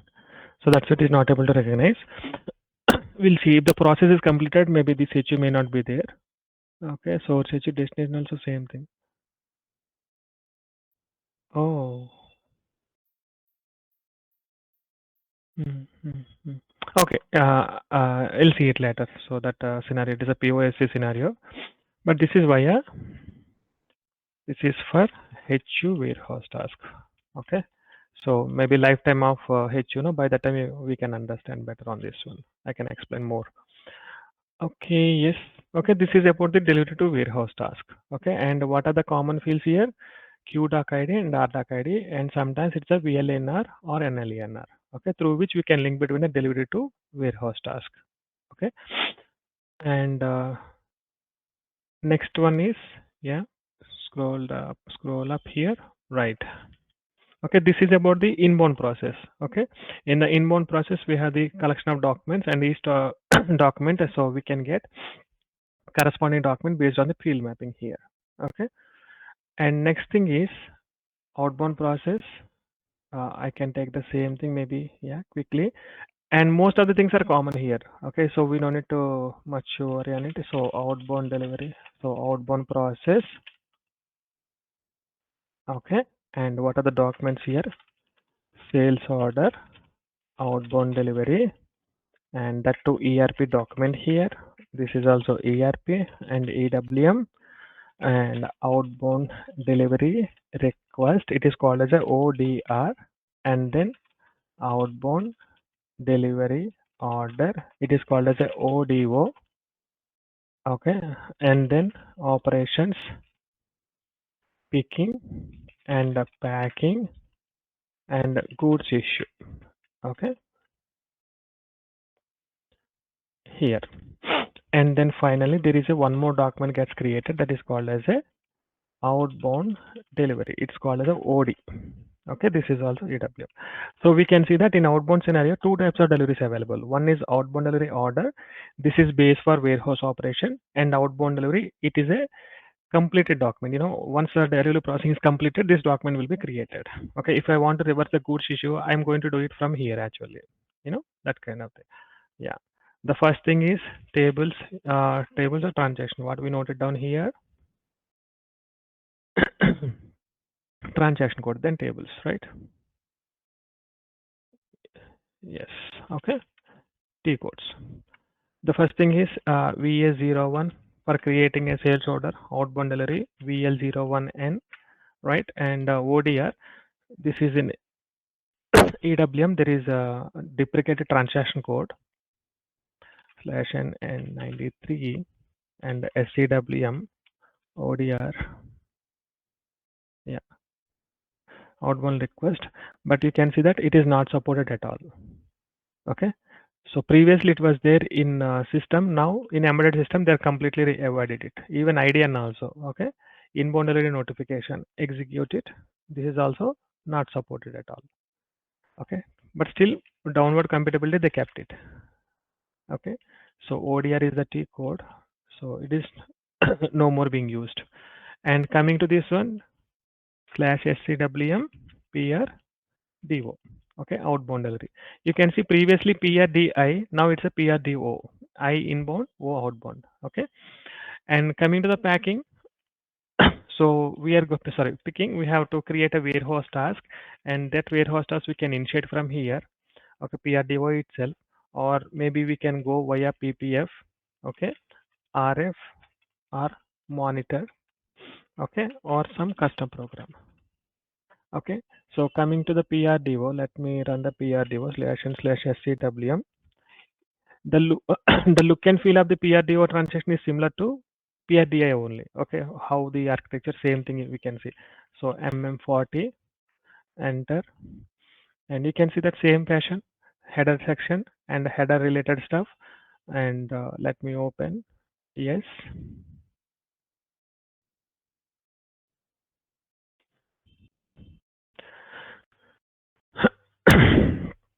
Habituate with the screen, because we are keep on using the same screen again and again, and which data available at what location we need to clearly identify. You can see that various tabs here, and what are the tables previously seen. Status, DB status is located here, and date and time. Okay, that is not noted actually. DB underscore date, and location and partner, BP log, and reference document, ref doc table, additional quantity, MEAS. Okay, HU table is separate, and rest of the things are separate here. Okay, MM40 only, right? Let me select one.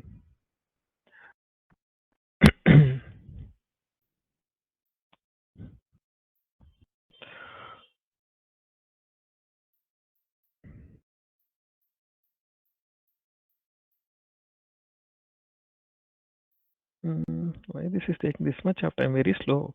Yeah. Okay. So this is the header section, and if I click on this button, we can see that form view of this particular record. Okay, this is the ALB, right? If I select this particular button, it will show in the form view. Too slow.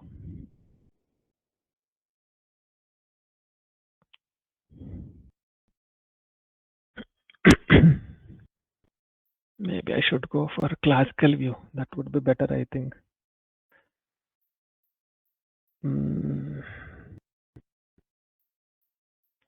Visual design theme. SAP signature theme.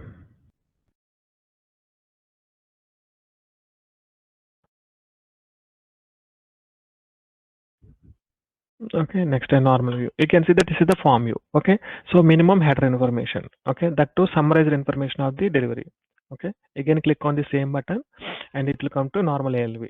Okay, and now this is the detailed header information. Okay, what are the list of items in the header, and what is the status of the header? You can see various statuses. You can see this data will be stored in the DB status table, and date and time. It will be stored in the DB date table, SADL DB date table. Okay, planning and actual dates and times, and location and partner. These two information will be stored in a single table that is called as a BP log. Okay, and DB ref doc table, what we have seen. Okay, that reference document information will be available here. Okay, and additional quantity ADMEAS, that information available here. Okay, and rest of the things are generic, different tables, its own structure that will be linked to delivery here. Okay, now if I want to see the data of individual item, okay, click on it and scroll down, and here you can see the same pattern you can observe. Okay, so this is actually header related stuff. This is the item related stuff. Item document flow, what are the documents created for given item. Okay, and then what is the status of the each individual item. And what are the dates and times for the delivery date or completion date kind of thing. It will be stored here. You can see that loading and everything, and the location and partner information for the item, and reference document of the item. So we can observe one more thing here. Okay, so for header level we have only one reference document, that is a ERP outbound delivery. But coming to the item level, we can also see the sales order also, which sales order it belongs to, if it is available. Okay, that sales order is linked to delivery item level, not header level. Okay, and additional quantities of the outbound delivery, you can see that how much is complete requested, how much open, how much is completed, execution quantity, that information available here. Okay, and the text and serial numbers also important. And if it is a serial number managed the product, then that information and rest of the things we can see it later, okay, while working on it. So this is the header information and below is the item information. Okay. Now coming to the creation of the warehouse task, we are actually discussing about the T codes, right? So how to create a picking warehouse task. Okay. So we have the option, you can see here actually, warehouse task. Okay. So from the PRDO itself, we can navigate and we can create the warehouse task. And other option is we have the PPF, RF and monitor, the TET2C and some custom program also we can create the warehouse task here. Okay. And one more actually, for wave release also. Okay, there is one more concept. For inbound delivery, ideally we never use wave release until unless there is a necessity. Otherwise, it's a wave release also there. Okay, and then packing. So that packing concept, ideally will not perform from here. Okay, it is not recommended to do here. Even it is available, will not do it. So there is a work center concept. Okay, from work centers will do it. So for that one, we had the transaction called as a pack transaction /SEWM /PACK. Okay, so I'll show you that /SEWM PACK. Okay, and I can choose some work center here. Okay, pack, and we have to specify other data also.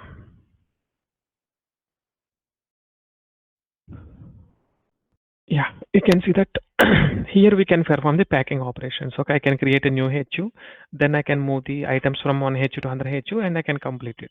Okay, so this also we'll see it later.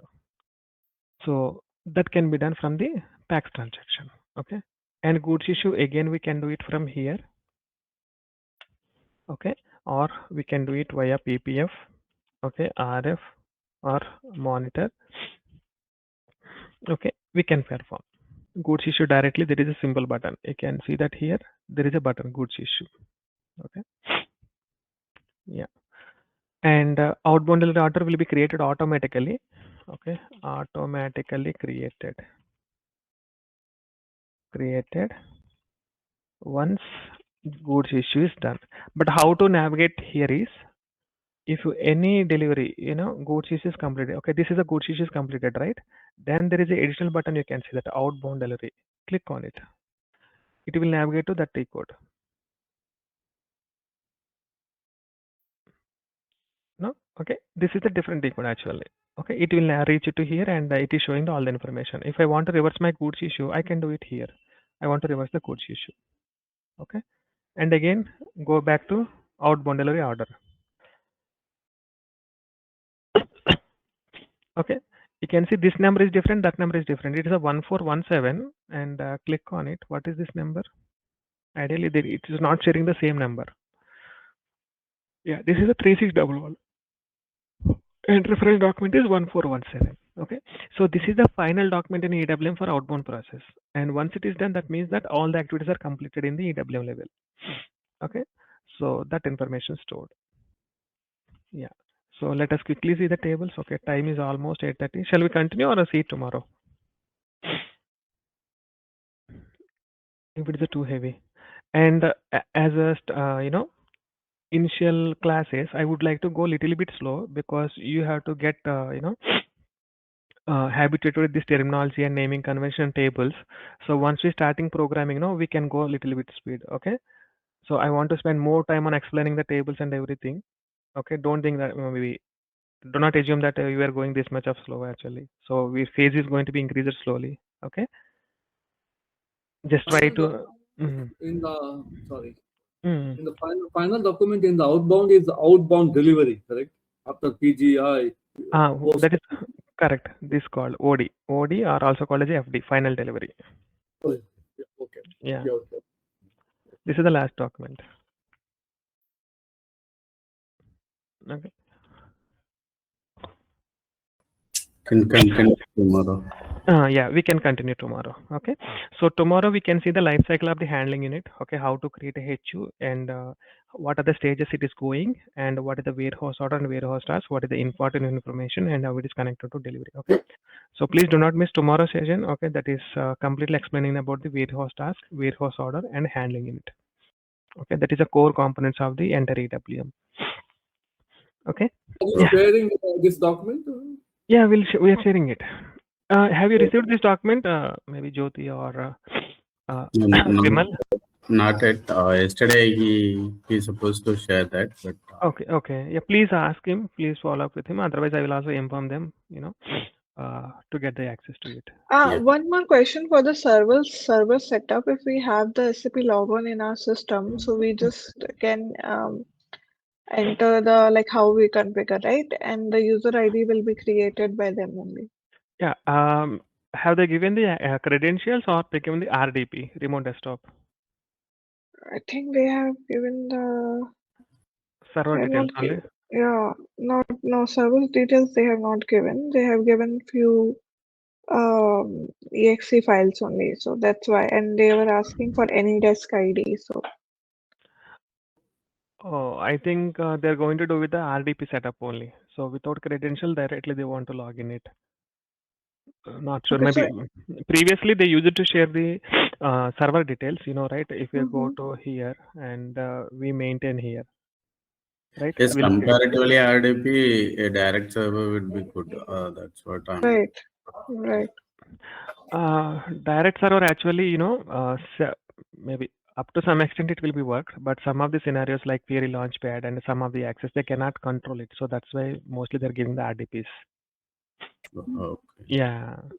Previously, I also used to work with the external system only. Now I feel comfortable with this one. If I change the laptop, no, I should not worry about this, and simply I can keep it everything here. But But that won't work in office laptop something, right? RDP? Office laptop, anything is not working. Even SAP login also we cannot add, no. So that will restrict it, right? No, already I have a logon. So I don't know. Login is there. They will disable the create button mostly here. They will disable it and will connect to the VPN, no. So it will not go outside. So that kind of things are. okay. Yeah, maybe if it is able to do, we can do, but ideally it is not Now recommended. there will be some firewall settings over S- there, so I don't yeah, think whether we can connect it. they will not allow ideally. Yeah. Last time I tried some other thing. Again, there are two laptops. If it's a client laptop, definitely it won't allow. But we know, right? Client laptop and office laptop. There are two types Yes, of yes. laptops, right? Office laptop, it might allow. So previously Mhm. also it happened. Yeah. Client Okay. laptop definitely it will stop. Definitely, yes. Yeah. Okay. Maybe we will see. Maybe today they try to follow with them once, like how they're providing remote desktop or SAP. But better to get as soon as possible so that you can have some time to search, sit in the system, right? You can see what is there and everything. Yes. Okay. Yeah. We don't want to do any configuration level things for this technical related stuff. No, nothing. We are always using the existing one, and even we'll be discussing about existing configuration also. Not now, going forward. What are Okay. the essential topics? Not everything for the developer, for the Mhm. troubleshooting point of view. Because I must show the complete hierarchy in SAW, SPRO. What is there? I have to show. That is also Okay. there. Yeah, Okay. we'll be having session on that one too. One question I have. We discussed about decentralized and embedded system, right? Correct. So ideally, which is preferred, and most of the organizations utilize which one? Mostly now they're using the embedded scenario only. Okay, because S4HANA is a powerful system. It can handle the process of everything, right? Quickly. So they Okay. started merging the system. Even maintaining individual servers also very quite troublesome. So that's why they want to merge. In S4HANA, mostly they're merging it. Very rare scenario, they're going to split it. Exclusively, there is a large warehouses and they want to handle products very carefully. Then it is a decentralized. But regular manufacturing unit with a simplified warehouse management, they will go with the embedded. In case we come across with any decentralized system, so the mostly which interface they usually use, like which is more preferred? Okay. So actually, whether it is a decentralized or embedded, doesn't matter. Both having the same structure, okay, same Mm. technical components. Even let's say, for example, in decentralized, I want to distribute my delivery to ERP to EWM, right? I will use the Mhm. remote function modules, RFCs, okay, and queue Okay. processing. And in embedded also, they will use the same thing. They will not directly distribute it. Still, they will follow that queue processing. So that means there is no difference. Only one difference is in the master data handling. Master data in the decentralized, they will use the SIF concept kind of thing. SIF, and there is one more thing, I forgot that name. And in embedded, since it's the same system, right? It can directly read the master data tables, MARA, MARCI kind of thing. That is the only difference. Master data level only we have the difference. Transactional data still follow the same architecture for both embedded as well as the decentralized. So technical architecture remains same. Yeah, we are at least somewhat, good position for that. So irrespective of that, irrespective of decentralized or embedded, the technical process will remain same. Remain same, yes. Okay, got it. Yeah. I have one question. Here, embedded and decentralized, both will be available for S4HANA or something. Yeah. S4 actually, HANA is a technical area, right? Let me explain here. So our ERP system, our EWM system, okay? It could be ECC or S4 HANA. That means suit on HANA, right? Or maybe completely on HANA. Okay. Here also we have the core EWM 9 point series 9.x, or here also S4. Okay. Okay. So that means completely, if you want to HANA or on other database, here completely HANA or on database. Yeah. Okay. Sometimes mostly we are referring, different way that S4 HANA means it is a combination of everything. It's not necessary. It contains only ERP components. Sometimes ERP plus EWM components. Okay. ERP plus EWM. EWM. Sometimes ERP plus EWM plus TM. S4HANA is, we can refer anything. Even we know, right, BW and HANA, that is also S4HANA indirectly, right? Yeah. But that is only contain BW components. Yeah, only EWM is also possible. Or EWM plus TM is also possible, like this. Okay. Yeah, we can call it the S4HANA SCM, this one. Okay. Okay, yeah, this combination. I'm having one question. Actually, I'm working on HU scenario. Suppose I want to go for the nested HU, I want to write some program. So from where to start with? There's a development I want to do. Could you please repeat which scenario? I'm working on one scenario in which I have to do the nested HU in RF. Okay, nested HU in RF. Okay. So what is happening when the source HU is coming as a destination HU? That source HU has been dropped down. Now I want that source HU as the destination HU. 1 second. That means. So how can I go with the program? You mean to say like this, right? Product. So will you be receiving like this? Okay. So only top HU we can see. What happened later? The top HU, and what happened? The product is coming by the inbound delivery. Once it is coming with the inbound delivery, it is having one travel ID attached to it, which is the boat ID. Now, when it comes into the system, what happened during the time of picking? My that handling unit has been dropped down, and new handling unit has been created. But I want that that handling unit becomes the nested HU as a source handling unit. Oh, is it a picking scenario or put away It's also? a picking scenario. It's a picking scenario. Picking scenario. Yeah. And during the repacking, you are losing that HU1, right? Yes. Only During the RF, yeah. Only product. Still, you want to use the HU1S. Then in that case, we need to add this HU1 to HU2 reference document, HU ident level. Yeah. So that HU still hold the HU1. As and when we so start. I want to write a custom program for this. How can I do that? The custom program we can handle it. No issue. So we have to use the classes, WM packing. If you want me to give complete program, I can give it. But whether that is exactly meeting your scenario or not, I'm not sure. But we can handle it. CLWM packing. There is a config setting also. Like in the config, you say use the source handling unit as the destination handling unit. Yeah, actually, In the config, I tried each and everything, but it's not capturing. Once that handling unit is empty down, it is that your handling unit is vanished. So we can't able to see that. Oh, got you, got you. You want to reuse the number only, right? Yes, I want Okay. this handling unit to be nested. Okay, that's fine. So we had to, while calling the new HU, no, we had to supply that external. What is the old HU number?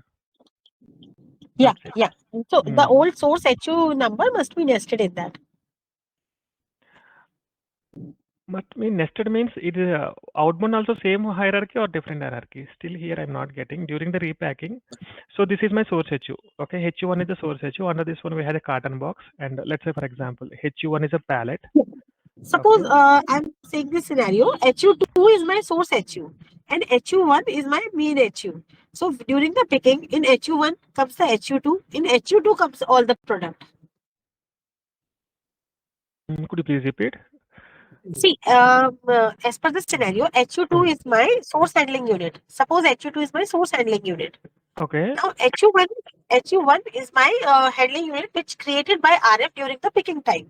Now I want this HU2 to be nested inside HU1 and all the product comes inside the HU2. Okay, HU2 is a source HU now. Source HU, and you want to create and product here, right? No, yeah, HU2 is the source. HU2 is the source HU. I want HU1 is the main HU. Inside HU1, the HU2 will be there. HU1 is like a picking HU, picking handling unit, correct? So picking handling unit, and you want to pick HU2 and put it in HU1. Yes. And Like then all the products also inside that. Suppose I'm having a small carton box. I want to take a big carton box and I put that in the small carton box in that without opening. The product must be inside that only without opening that source and liquid. Okay, got you. 1 second. Let me explain my understanding here. So source H is not a nested HU in that case, right? So what are the storage level? So we have the HU1 and it contains the product. And during the packing, you want to create a brand new HU2, and under this one you want to pack the HU1. Yes, and then the product. Okay, it is a pretty straightforward, no? Is it But doing what it? is happening? I tried all the config, but my source HU is dropped down when I'm working in RF. Okay, got it. So expectation is this one, but ideally what is happening in this one, right? Product. Yeah, only product is coming in HU2. HU1 is Got you. Okay, actually there are two concepts here. One is a nesting, next one is a consolidation. Okay. So in the consolidation scenario, what will happen? The source HU completely removed. Okay, and whereas nesting HU itself move the HU to destination. Okay. So it will still retain the HU2 actually. So this concept is actually consolidation. And okay, so I need to write a custom program for that, Raj? Maybe how your RF design, I'm not sure, but we have the two methods here. We have to carefully utilize that one. Where is this class? In RF, I'm doing HU lot picking. HU lot picking, okay. Maybe yeah, here there are move HU and empty HU. Here you can see that there is a move HU and there is a empty HU here. Okay, empty HU is completed to the consolidation. Okay, and move HU will do the nesting ideally. Okay, there is one more. Repack stock, no, delete HU, no, create HU, no, move HU, move or unpack. Yeah, so please check that inside your RF transaction, if this method is being called, then this scenario will happen. Okay, and this scenario, if this method is called, this scenario will happen. Okay, so let me show you that one also. Here you can see we can give the HU and destination HU also we can give it. So it will completely consolidate it. That means only items will be moved, not HU. And coming to the move HU, it will move the HU actually. Move to the respective bin here. Okay. So to achieve my scenario, what I need to add? For which one? To achieve my scenario, what I need to add, Raj? No. First, what are the RF currently you're using, right? Check which method they are calling it, whether this one or differently. Okay, this scenario already I'm aware of it. Maybe I can give the source code also, not an issue. Source code in the sense like pattern, pseudo logic and everything. Okay, already we have. I think here only we have. Let me /SCWM RFUI. Anything is there for me? No, nothing. No problem. /NSPRO. You're using the standard RF or custom RF? No, we are having custom RF right now because board picking and HU lot picking is the custom nodes they have added. Otherwise, Okay. the standard.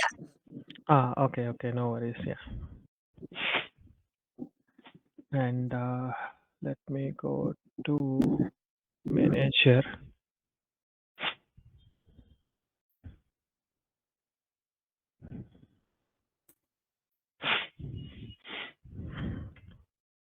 And display.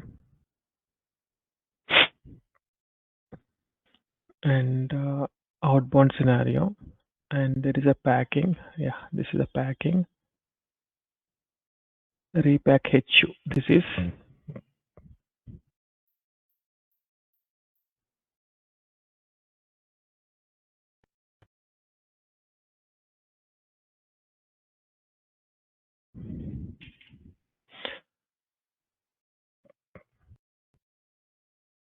PAHRPM. PAHRPM.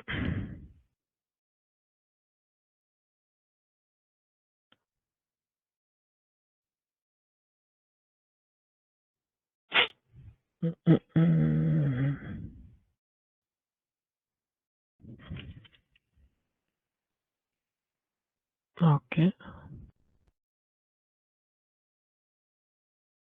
Yes.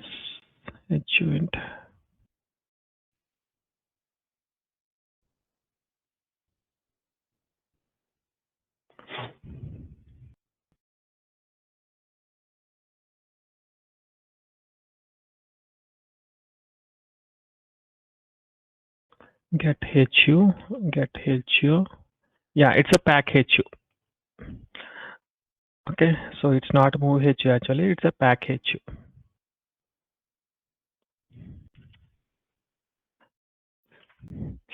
So here you can see that it is going the pack HU. So source HU will be moved to the target HU.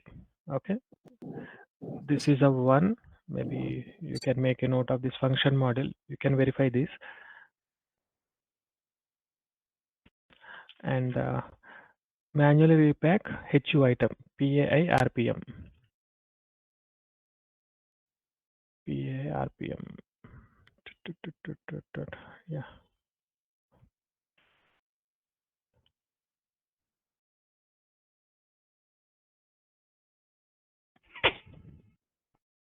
PAI RPM. And here also, let me propose bin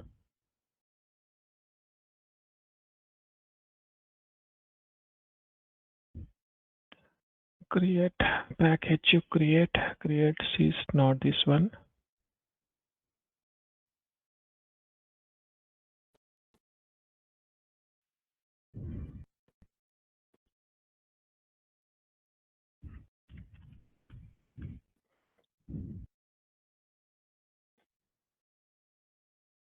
It also initialize manual get HU, get stock attributes, get TST GRP.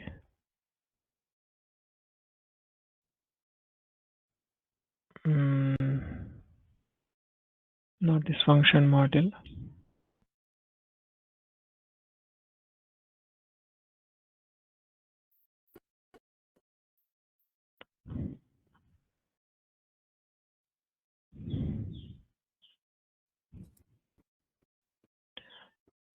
Maybe it is not the PI item main. So go to.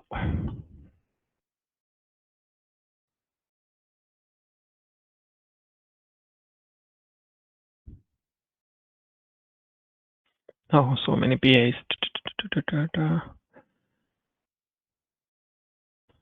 Entry create main, it is not doing anything, and PRHU main. This is a get DSTGRPHU. What I can do that.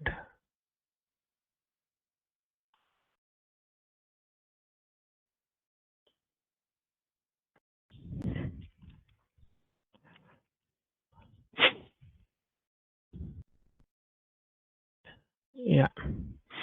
So here you can see that this is the MTH. It is actually consolidation scenario. This particular function model. Okay. It's a consolidation and it's a nesting. Now what you have to do is in your custom RF transaction, instead of using this MTHU, you have to use this package. Okay. That's enough. No more other changes. This is a quite common scenario. So I need to write any program or I need to make any changes in the existing one? Change in existing. If the RF is completely intended for this scenario, you have to make changes in existing RF. Sometimes what will happen, they want to keep both the options. Nesting is one RF transaction and consolidation in another RF transaction. Okay, in that two different programs and same and just only final calling is a change. That's it. Okay. No other BAPI or PADI, the thing is required? No, no BAPI, no BADI. Only this method change. That's it. Okay. Yeah. Okay. So whenever you're performing the operations on the HU, it is given the multiple options, right? So create a HU, change HU, and empty HU, add stock to the HU like that. So here you have maybe in the existing RF transaction, they're using that different method. And because of that one, it is performing this consolidation operation. So comment this method and use the pack HU so that it will perform like this. So you are not losing that old HU number. But I think it's a standard program. Yeah, that's what I'm asking. It is a standard or custom? It's a custom or standard? Okay. If it is a standard, still no worries. What we need to do is we need to enhance the RF config, okay, and copy the function model. What are the function model it is doing, and update logic. So make sure that they want any custom RF transaction or changes in the existing. Okay. Okay. Okay. Yeah. So if you get that information, maybe we can see like how we are going to do that. Okay. Sure. I'll confirm. I'll work on this and I'll connect with you. Yeah. Okay. Maybe please get the menu also, where exactly they're doing. If it is completely standard, maybe we need to find the what menu it is handling, doing it. Okay. Okay. Yeah. So Okay. I can connect on this to you on Saturday when I'll connect for the map videos, no? Yeah. Yeah. We can connect on Saturday. Okay. Okay, Raj. Okay. Yeah. Okay. Any other questions? So tomorrow we have class, correct? Yeah, tomorrow we have. Yeah, till Friday we tomorrow is Thursday. What about Friday? Friday we don't have. Okay, you're in US, right?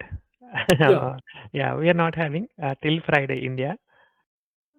So Saturday we'll plan for other, but this Saturday may not be possible. So we have parent-teacher meeting. I have to go. Right? Saturday, Sunday, school people are doing this kind of thing. For India, it is the Thursday today. So this week, this class is the last class. Tomorrow is there. Tomorrow.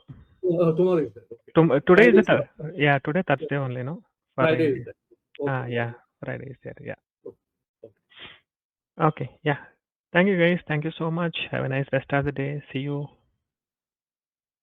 Thank you, Raj. Can you also share your number if it's possible?